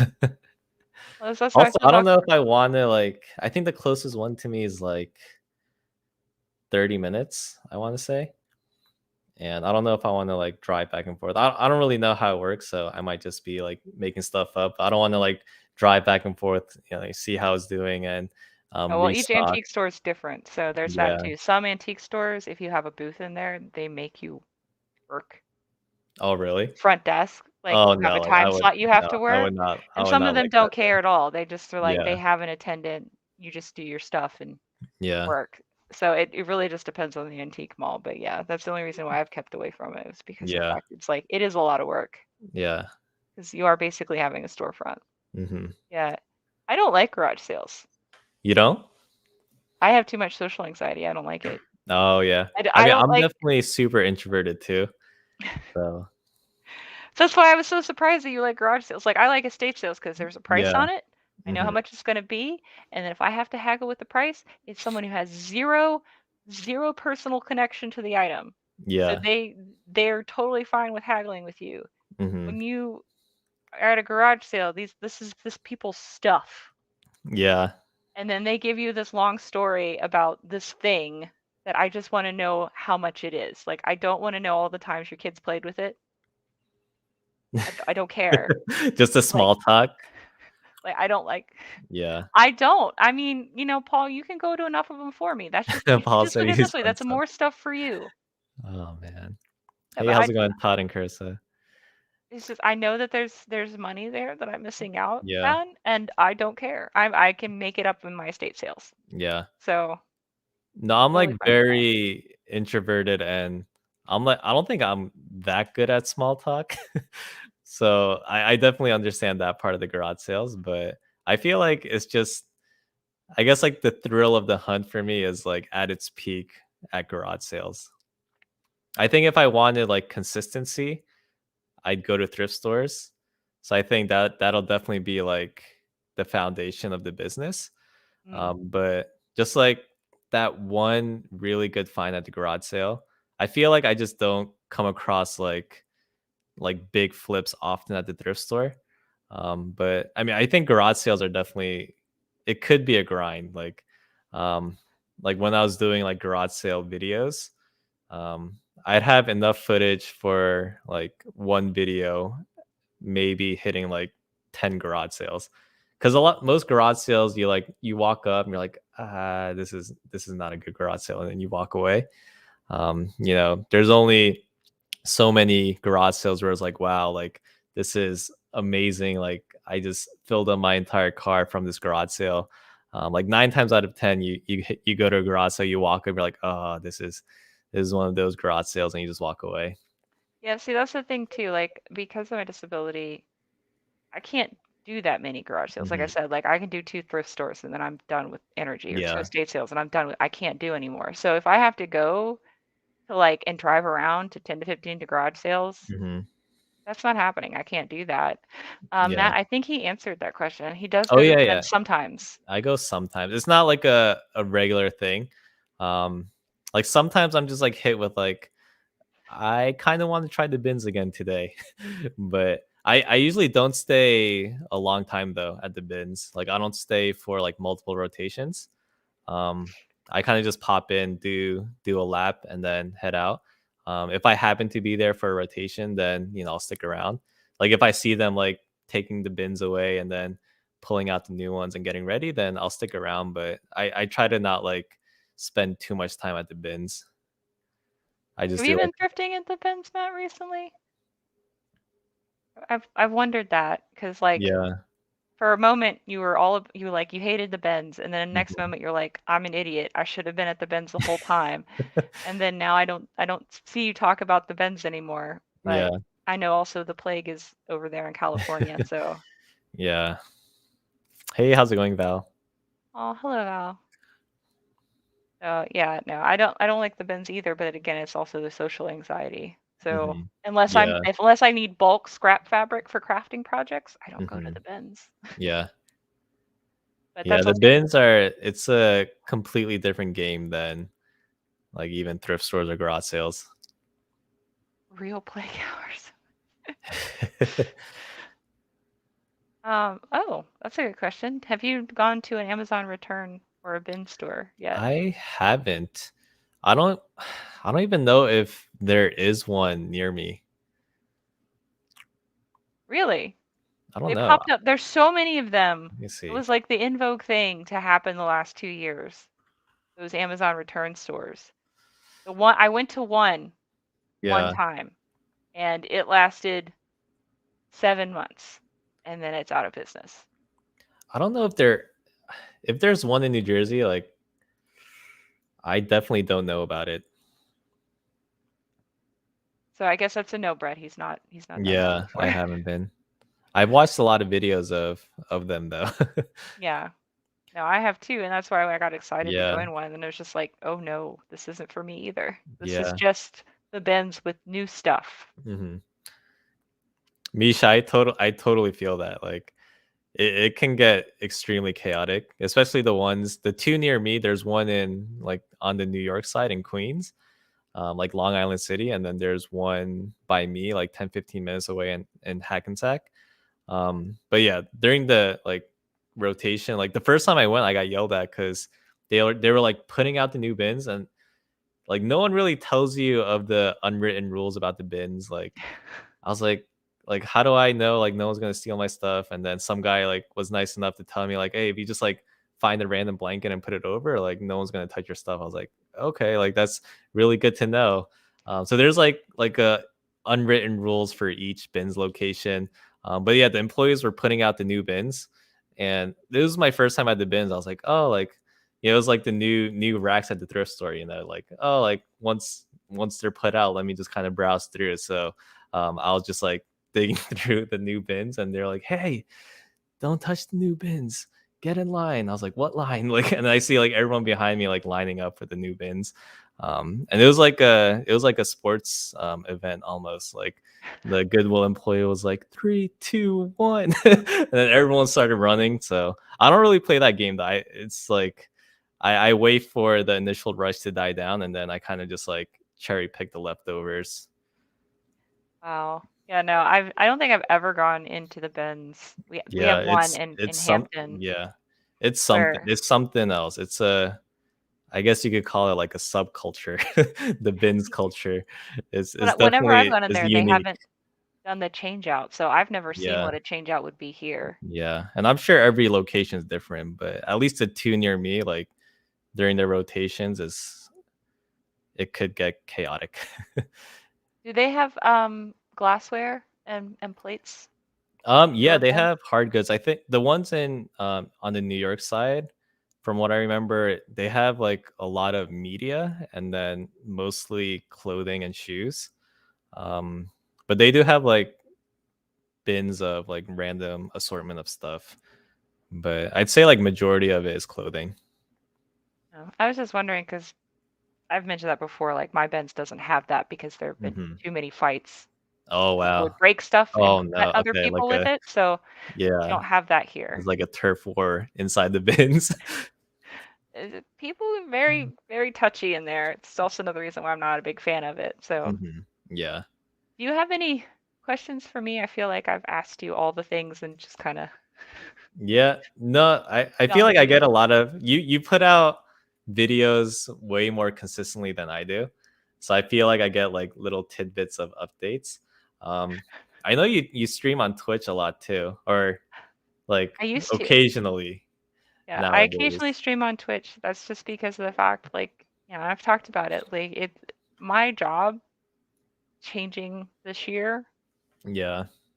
made it so it pushed a lot of the things that I love doing out Mhm. of my life Yeah. to the point where, I used to stream every day. Hmm. Every day. I would stream in the morning before going to work, and then I'd stream when I come home. Yeah. It's a different game every day at night, and then the same game in the morning. After my job changed, I can maybe do 2 nights a week. That's all Hmm. I have the energy for. So, but, if I go full time, then I can have my stream back and it'll be great. Right. Yeah. Yeah. So I was curious how that was going because I remember you mentioned it in one of your videos, Yeah. and then I commented on that one, and then I don't think I've seen you go live since then. So I was curious like how that was going. Nope. I've gone live.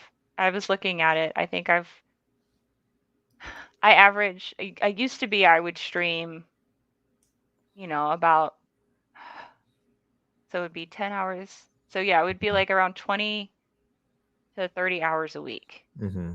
I would stream. Now I'm streaming maybe 15 hours a month. Oh wow. Okay. So I just don't have the energy or the resources to Yeah. do that right Yeah. now. Even Yeah. though I like seconds in here in the chat, like my Twitch people have come over here to watch my YouTube stuff, which has been very lovely because otherwise I wouldn't get to see them very often. Right. Yeah. And then, they chat with me in Discord and they send me cat pictures and stuff. I do not make that much money on Twitch, but Maybe one day. Maybe one day. no, no, I don't have the personality for that. But thank you. I'm too bad at video games, and uh, I'm very bad at video games. You don't Yeah. have to be good at video games to be Yeah. Yeah. You don't have to kind of be good at successful. video games. It's all about just finding your people and people finding you. Yeah, but that's like that on YouTube here too. Yeah. So, and No, thank you I for the feel that too. consistency Yeah. comment. I've missed 2 uploads this month, but that's okay. Yeah, I'm lucky nowadays if I get like one. I'm like trying to do two, but um, on average, I say I've been doing like one upload a week. Well, I mean, you're like you said, you're not focusing on that right now. And Yeah, you've yeah, mentioned that before, where it's like, I'm focusing on my reselling business. This is what's important right now. And as we've both said, it's more scalable and more consistent than hmm YouTube money. yeah. Well, So, definitely more predictable, yeah, less volatile. yeah. Have you thought about how else you could diversify your income, or are you just like, I just want my reselling business to be a Hmm. thing?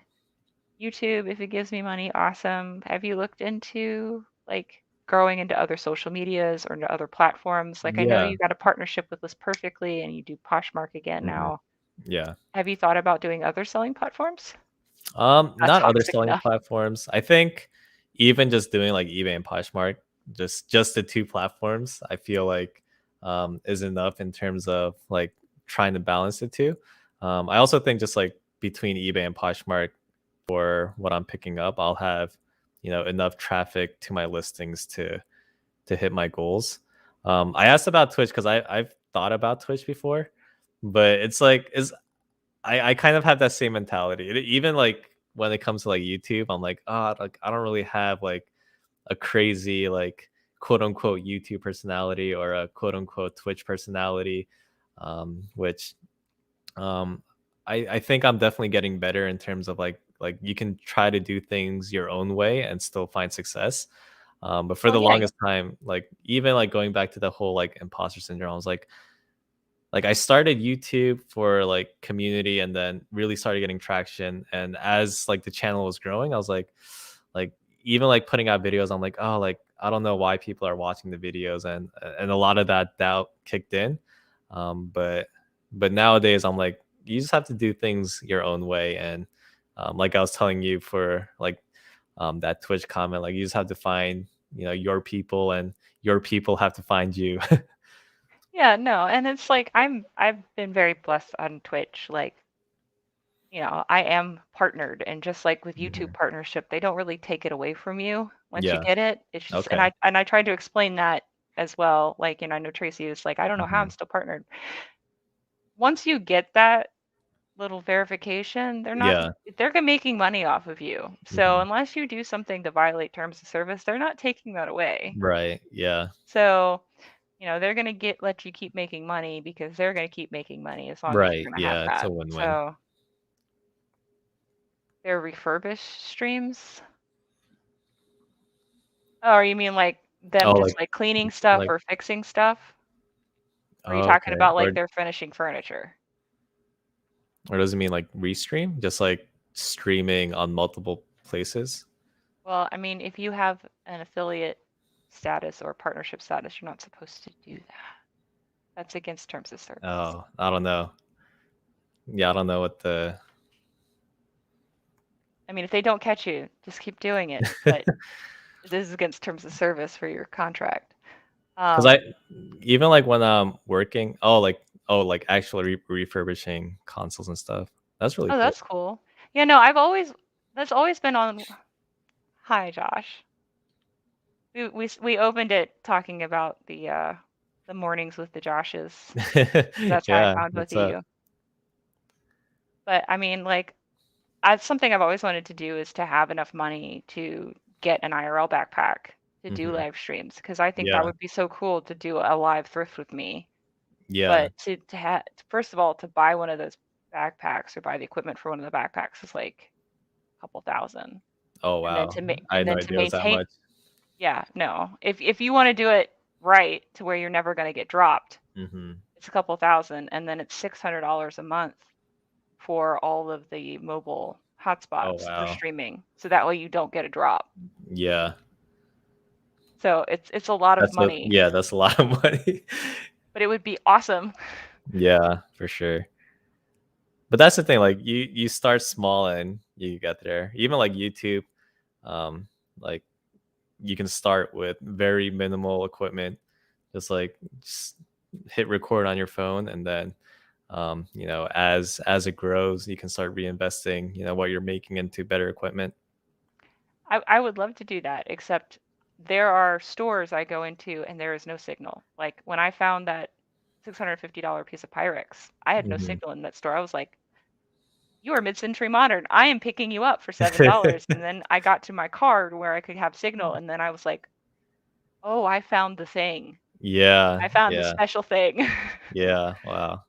So yeah, I would have to do that. But like, yeah, the IRL backpacks would be where I would want to Yeah. invest money and time into if I could. Because I'll watch like when I'm working throughout the day. I like longer form content, which is kind of like hypocritical of me because like even when I was like doing like the podcast episodes, it was like for a podcast it was definitely on the shorter end, like 20 minutes. And the videos I put out there, I don't think 15-20 minutes max. But for me, like when I'm working, I like to throw on like longer form content, like a podcast or someone's live stream. So Yeah. if I can't find anything on YouTube, I'll go to Twitch and I'll just throw on like someone streaming on Twitch. This is just like background noise. Well, to answer Josh's question, it's like to save, you'll take some drops to save it. So to have a mobile hotspot, so to do it without drops would be to have both the AT&T and T and the Verizon modem. Hmm. Oh, I So see. even if you just have one, it's going to be $300. So that's why I say that. Hmm. But yeah, um, TikTok, I like TikTok. I don't. That's as much effort as YouTube to me, though. Yeah, like editing a good quality TikTok takes a lot of time. Oh yeah, absolutely. Especially if you're doing any transitions and stuff. Yeah. Nisha, I know Jessie was in the stream earlier, but Gorgeous, I don't know if you follow her. Her and Alicia from Murray's Life, they have that. If you're looking for a female reseller to get tips on how to do TikTok, I would Hmm. definitely watch either Yeah. of them. They both do awesome on TikTok. Hmm. In fact, sometimes they make more money off of TikTok than they do YouTube, which Yeah, is me amusing. I've heard about like TikTok comments for like reselling content. Even like Jess, she'll sometimes post like some of the comments, like cross post it to Instagram. Like, wow, Yeah. like it's a completely different crowd here. Yeah, it's there's a lot of anti-reseller people on TikTok, Hmm. and it's the same thing that, sometimes people get in YouTube where it's like you're stealing from the poor, or Yeah, yeah, you're the worst for society, or how yeah. dare you make money off of like this thing that you bought at the thrift store for a Hmm. dollar. And it's like, Yeah. you I'm know sure how most of those retail people, locations work? yeah. And I'm sure What? most of those people that write those types of comments, they've never walked into a thrift store and seen like how many things there are and how many things are about to get thrown out No, they for don't care good. either because it's classism and like only poor people can shop at thrift stores. No, Yeah, that's not yeah. true.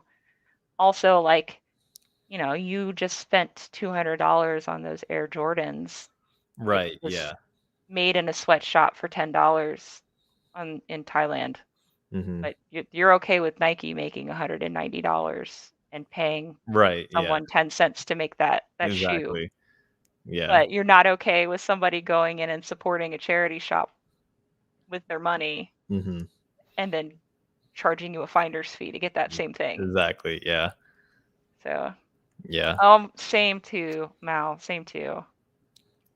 Yeah, and like I was saying, like those the people that are writing comments like resellers are stealing from the poor, I'm sure have never walked into a thrift store because I'll leave like quality pieces behind just because it doesn't have resale value. But if Right. it's like if someone needs a coat to get through the winter, like they're gonna find many coats at the thrift store.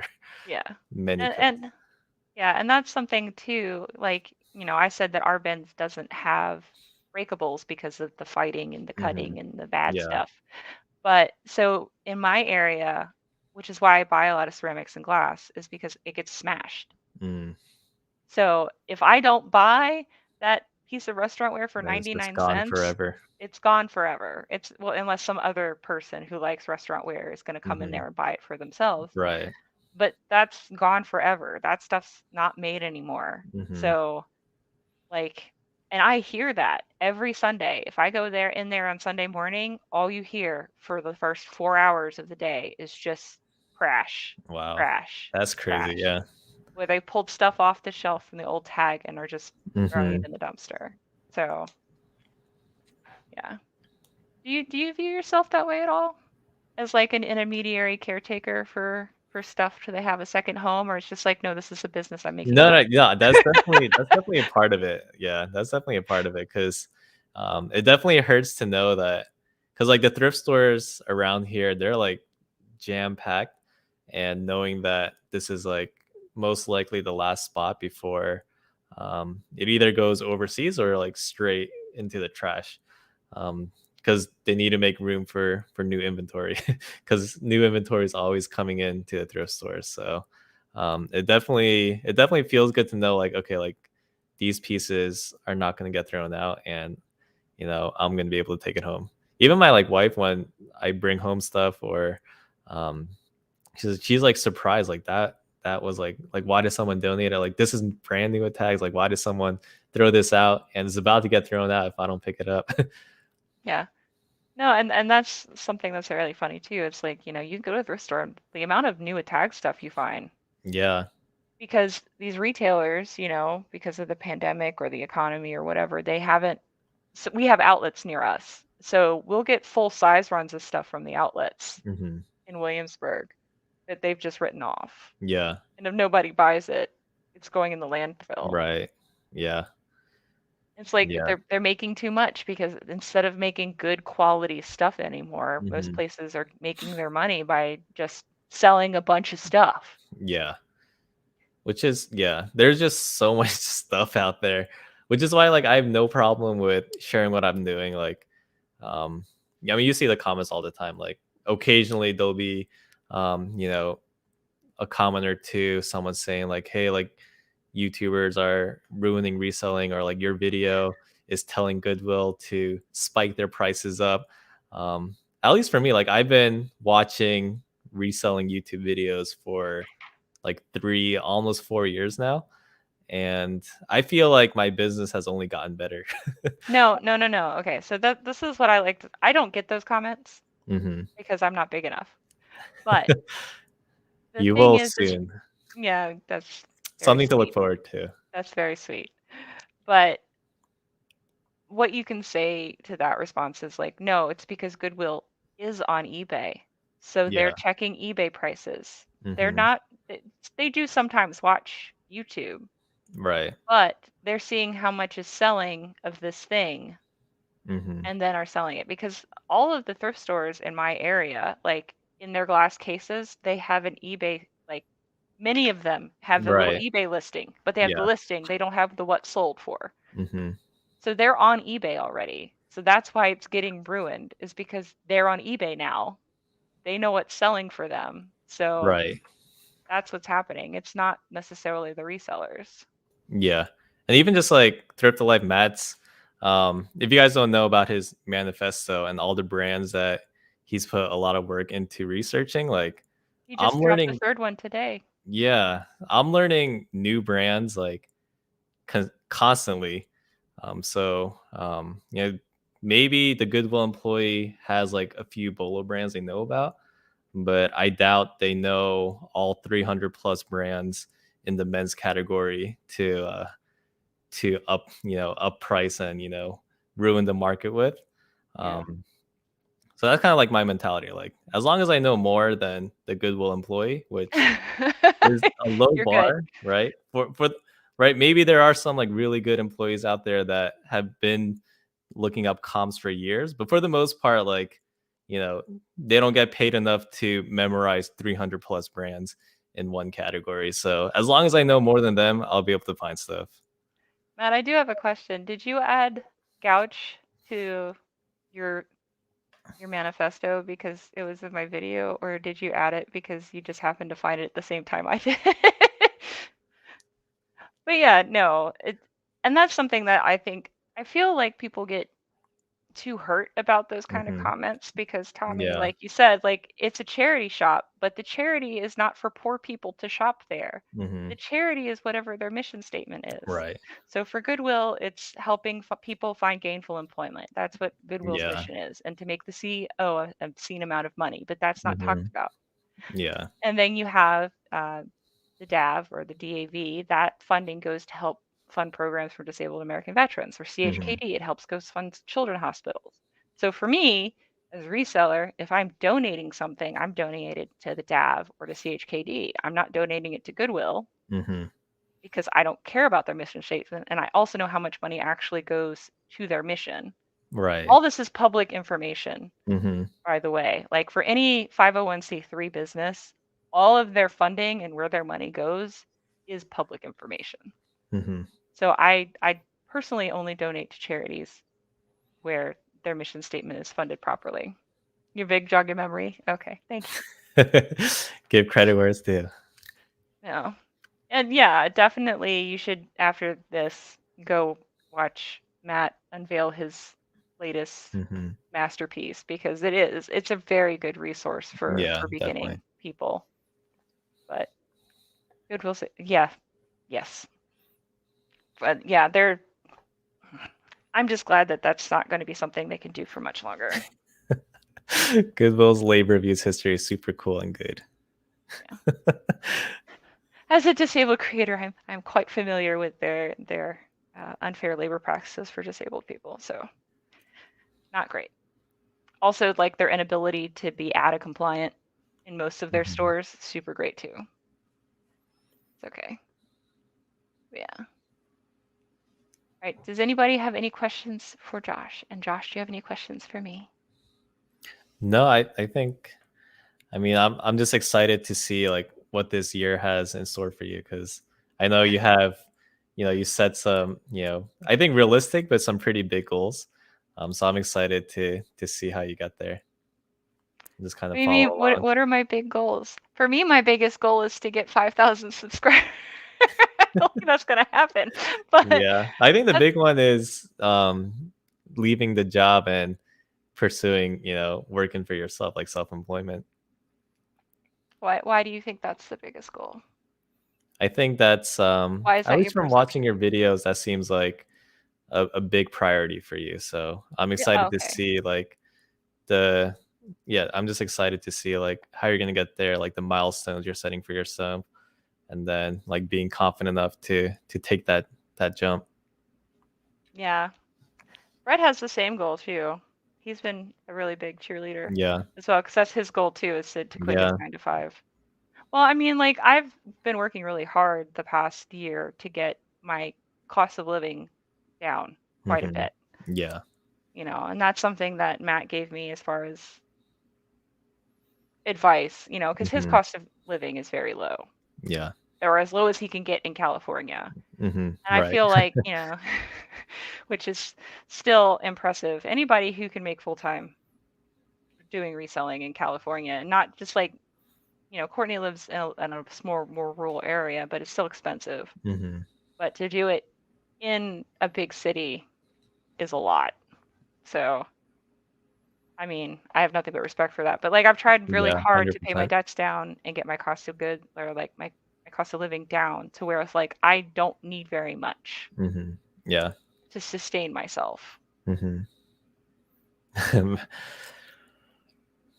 It's definitely not low anymore. Well, yeah. Well, you had to move into a different apartment though. There, I can't.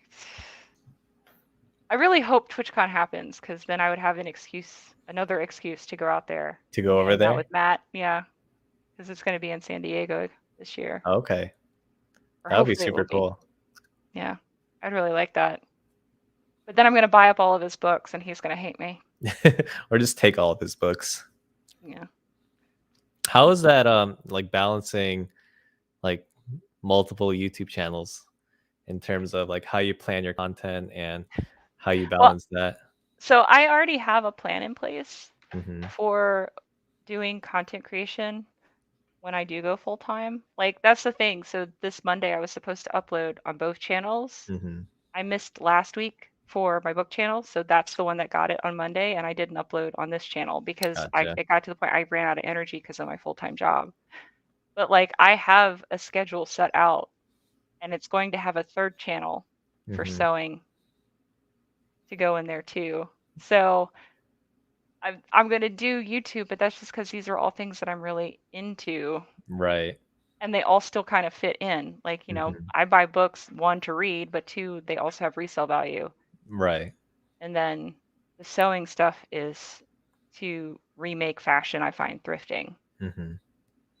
So that's all going to tie in together. And Yeah.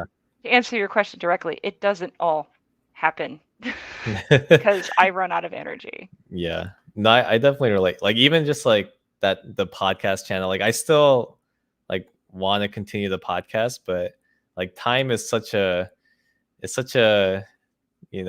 a hard thing to balance your time and like really give everything you want to do the love it deserves. Yeah. And that's something that, so I've mentioned before that I have to do all the things. I can't do the same thing all the Hmm. time, or Yeah. I Yeah. become very unhappy. So to me, I would still, like you said, like set a schedule, like I'm doing this amount of time, Hmm. but I would be doing something different literally every hour to make sure everything gets done. And I Hmm. would just have more time to do those things because I'm not spending 40 to 50 hours a week doing my 9 to 5 stuff. Right. Yeah. So I'm actually excited because I would get to do more things Hmm. that I like doing instead of this one thing that I hate doing. Right. Yeah. Please take the books. He said please. I don't know, man. That's a pretty We'll just need sweet to view you figure out got how there in to. verbatim. Yeah, we'll just need to figure out how to bring it back home once you take them Oh, I would to just the ship it to country. myself. Just ship it. Yeah. It's worth it. So one of the things about TwitchCon is that they have swag bags, right? Okay. So every convention normally has like a swag bag for Mhm. going. Uh, they have normally a G Fuel sponsorship, Mhm. which Yeah, I is see a a lot of shaker thing. Twitch streamers sponsored by G Fuel. Right. And so they have that shaker thing. Well, they normally give one of those away for free. Mhm. And then on Sunday, they normally have a bunch of extra swag bags. So I just take them and I ship them to myself. Oh, I nice. take enough to resell them Yeah. to pay for my To almost TwitchCon pay for the ticket. yeah, I was gonna say to pay for the trip. Yeah, and if I'm buying books, I can just ship them medium mail, no big deal. So yeah, I've done Mhm. that before. Like, cause I went to Japan last time I went to TwitchCon, Mhm. so I had to ship everything back home and then leave directly from San Diego to Japan for a couple Yeah. weeks. So yeah, Okay. that's no problem. That's I true. definitely That's do true. that. Like media mail, I guess, wouldn't be too expensive No. for how much you're sending. You know what, Josh? I still don't understand why they haven't sponsored you. Also, I still don't understand why you haven't gotten a sponsorship from Bang Energy. I think it's just because they're so hooked on gamers and they haven't figured out that no, Yeah, it's other like people drink those things too. they're just hooked to the gamer streamers. You need to get back into streaming on Twitch. That's true. Yeah. But you should stream on Twitch if you like video games. Are you playing video games anyway, or what are you Yeah, I wanting to do with usually that? like kind of wind down at the end of the day playing video games. So that's why I've like thought about it. Um Also it was like a way for like especially like being in the military, like moving around. It was like a way for me to keep in touch with like my like childhood friends, I guess. Like we would all like jump on Discord and kind of like talk in between games and catch up like that. What are you playing right now?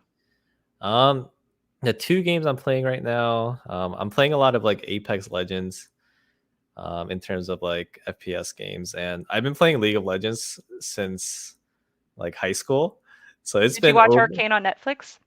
I haven't yet. I've heard really good Mm, things about it. I yeah. just need to find time to sit down and watch it, like be focused and watch it, because I feel like it's one of those shows I can't just have on the background. No. But yeah, I've been playing League of Definitely. Legends for like over a decade.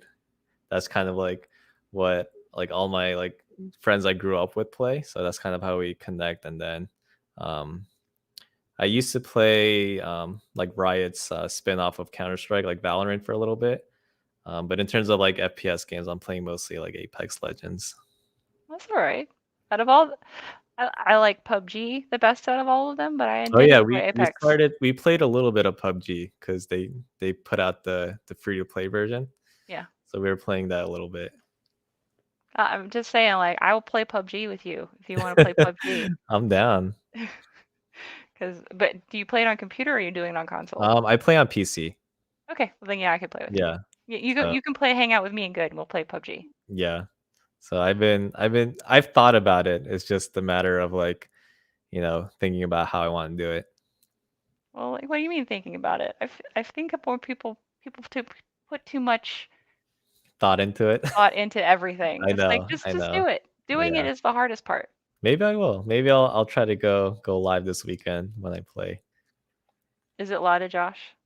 Yeah, I have an account. I've gone live before. I've streamed Valorant and League of Legends before. But then usually it's just like the friends I'm playing with are in the chat. So I'm like, I don't know if I'll go live anymore. Why?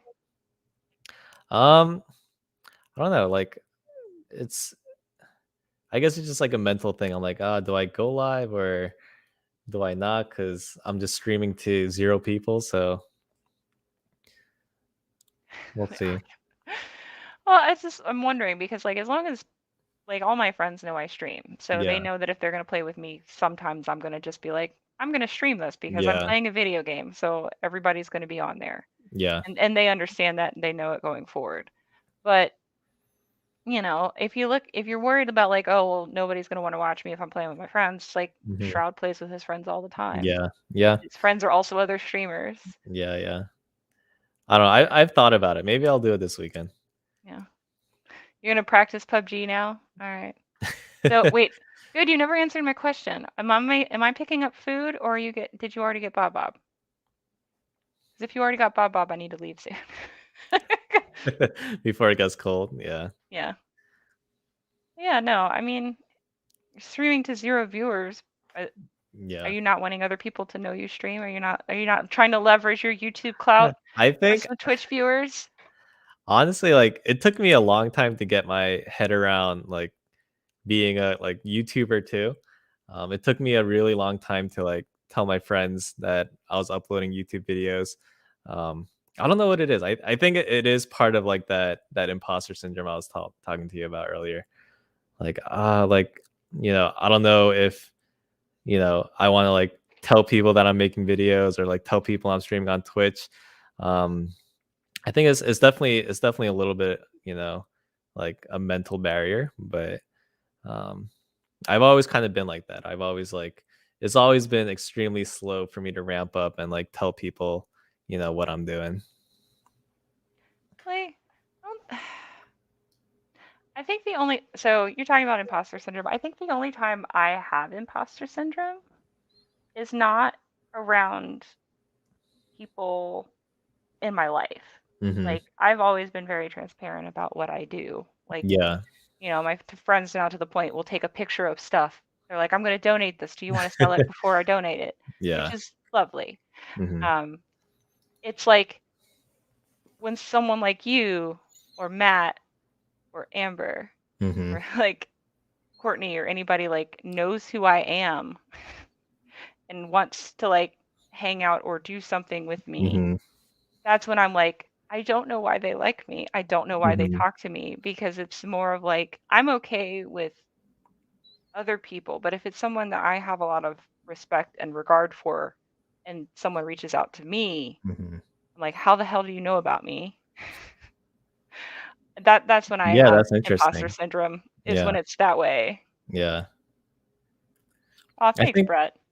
I think the biggest thing for me is I think I was worried like a lot about like what other people were thinking about me, like in terms of like the content I was putting out.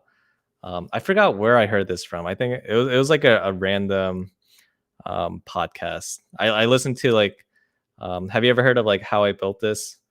It's a podcast about founders of like Fortune 500 companies or just like bigger companies in general. So it's like the origin story of like a bigger company. Um, I forgot which company or which founder it was, but they were saying like they were just pushing forward, doing what they wanted to do, and they struggled a lot with like trying to impress everyone and try to meet everyone's expectations. But they realized that their circle is a lot smaller than they thought it was. So that like really helped me in terms of like the imposter syndrome I was feeling, especially like being on social media and YouTube. I was worried like, oh, like there's like 2,000 people that watched my video. They're all criticizing me or like you know tearing apart what I'm doing. When in reality, like the only people that like truly matter is like a small circle, like the people that I stay connected to like in real life and like the small handful of people that I stay connected to like you know on Instagram like behind the scenes. Right. So that circle is like really small. Like he kind of put it in like a dark way. Like if one of us were to like pass away, God forbid tomorrow, like people might post really nice things on social media about us for like 1 or 2 days, maybe like someone really big, like they'll post nice things about them for like a week, and then like majority of the people on social media are going to move on to the next person, right? Yeah. The only people that are going to remember you is like that small circle that you really connected with behind the scenes, and then the small circle you have in real life. So like that was something that was like that like really hit me in terms of like I just like really need to stop worrying about like, you know, like what like trying to like make my world smaller and just doing what I want to do instead of worrying about like, oh, like 2,000 people are, judging me for X, Y, and Z, when in reality, like the small circle of people that really truly matter, they're there to support me no matter what. Yeah. And that's like the same thing for you. Like the reason why like we reach out to you and stay connected with you is because we're here to support you. I know, and that means a lot. If I have my girls, like Alicia and Jesse and Victoria, and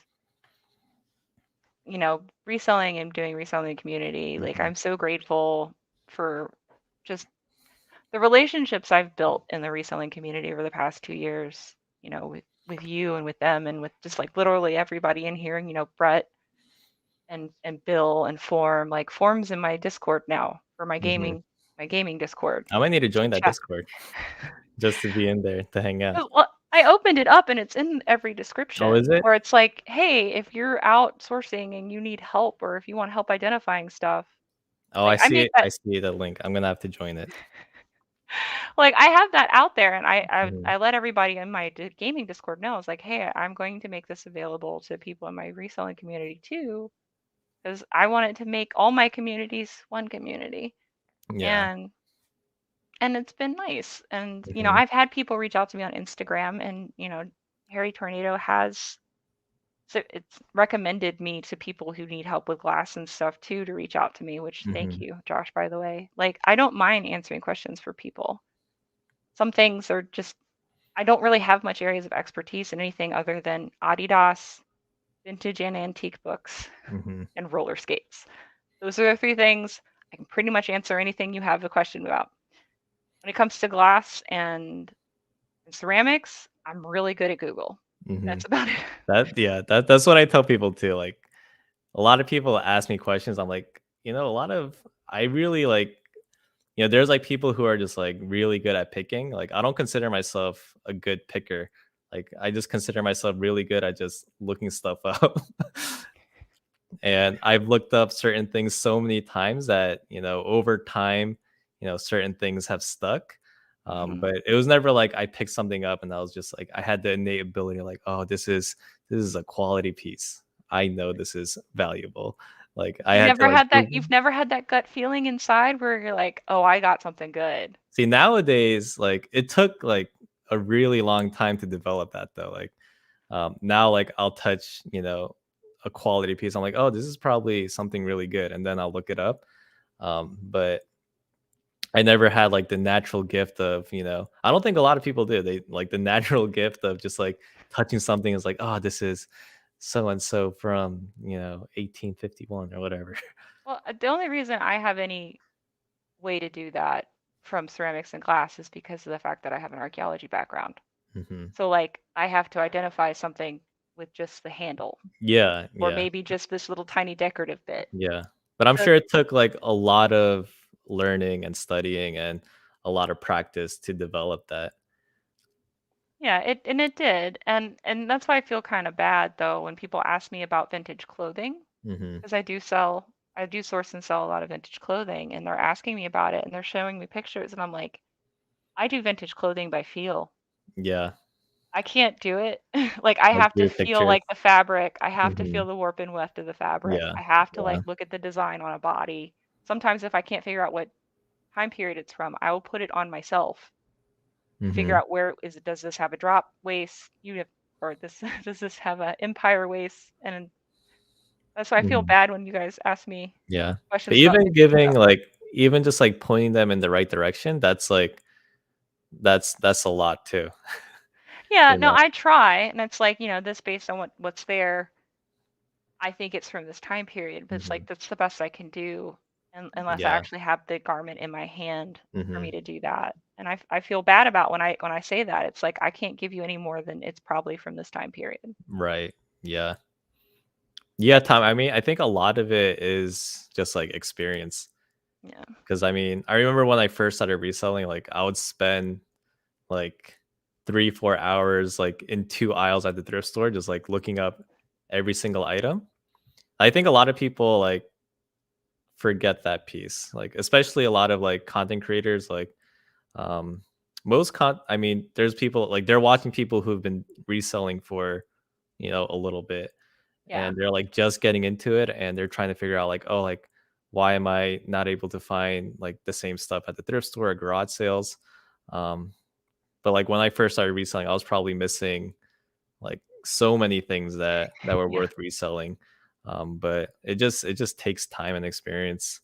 And Um, it does. And that's also why it's a really good idea to to follow and learn and watch many different resellers and not just right. like Yeah.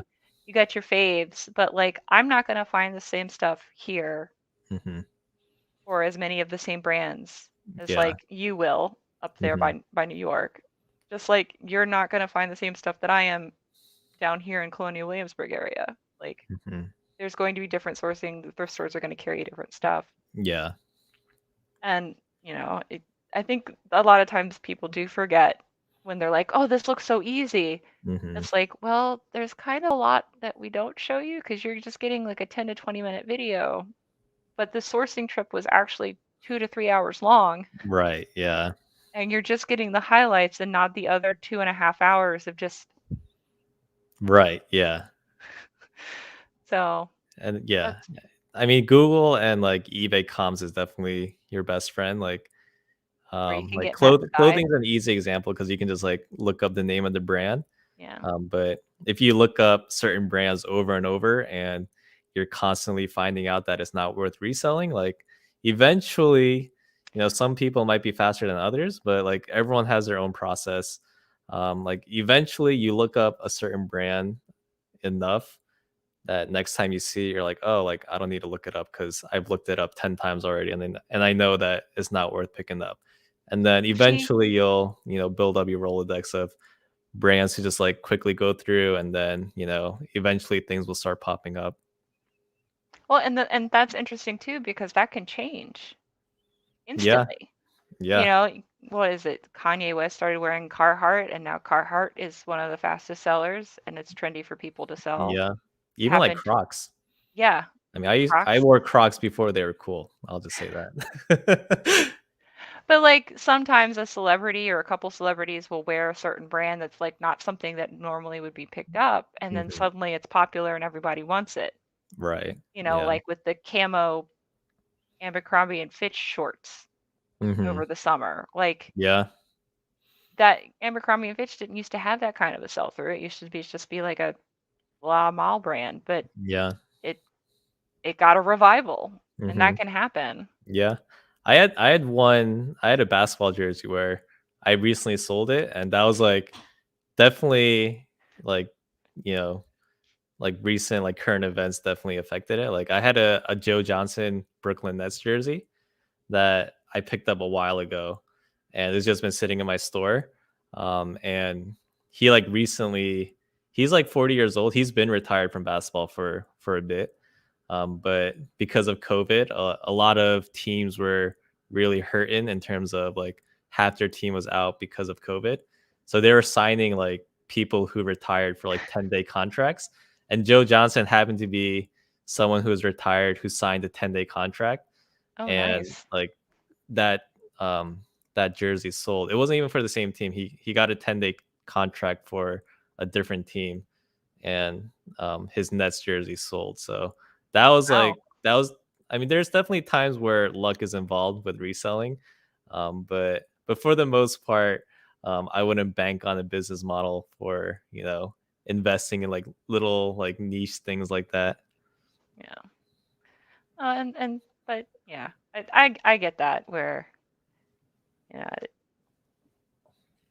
it's you build up a Rolodex of brands in your Hmm. brain or a Rolodex of types of things in your brain, and then like Yeah, you just yeah, kind of know, okay, well, I know that if I find men's Lululemon, I should just buy that no matter what. If I right, see the Arc'teryx sign, I should just buy it no matter what. yeah. You know, That's on my bucket list of things to find. what Arcteryx. Arc'teryx? Yeah. You haven't found Arc'teryx yet? I've never found it, no. I have found it That's on my one want to time, find list. just one time. It was amazing. And it was a pair of pants that sat in my duff pile for 8 months.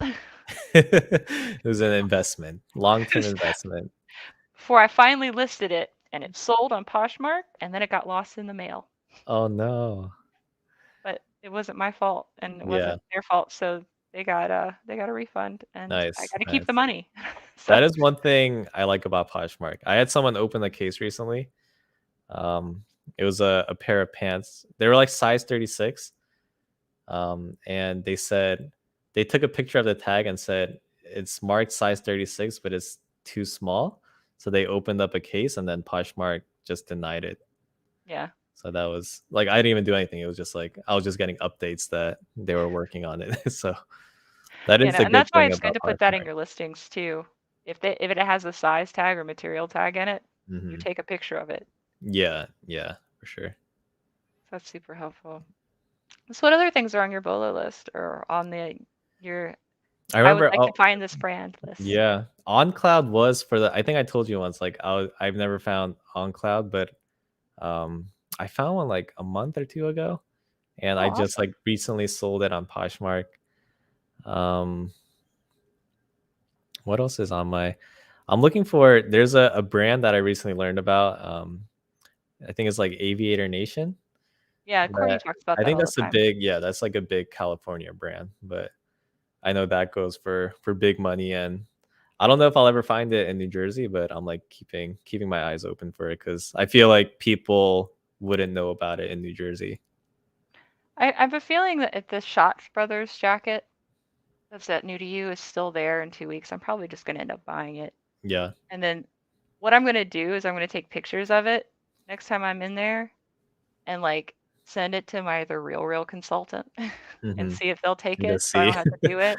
Yeah. Because I've only have one Shot Brothers jacket on there, but it was the Perfecto jacket, which is the Moto jacket, Hmm. and that one sold for like $3,200. Oh wow. And this one is not a Moto jacket, or I would have bought it already. I don't care if it's Hmm. $150. But it's one of the just it's like a flight jacket, but it's a flight jacket without the Sherpa lining. Hmm. So it's not one of the more desirable styles. Makes me angry. Like, why? Why would you mark this up eBay prices, but not mark the Pendleton thing up? Right. That's Yeah, I do really find weird. it's very random sometimes though. Like my some of my thrift stores are still marking up like basic Tommy Bahama button front shirts. Yeah. Like no design, like they're still watching reselling content from like 3 years ago, marked at like $20. I'm like, oh. And then there's like multiple, there's like a Carhartt jacket for like $5.99 right next to it. So I'm like, oh, I'll take this and leave the Tommy Bahama behind.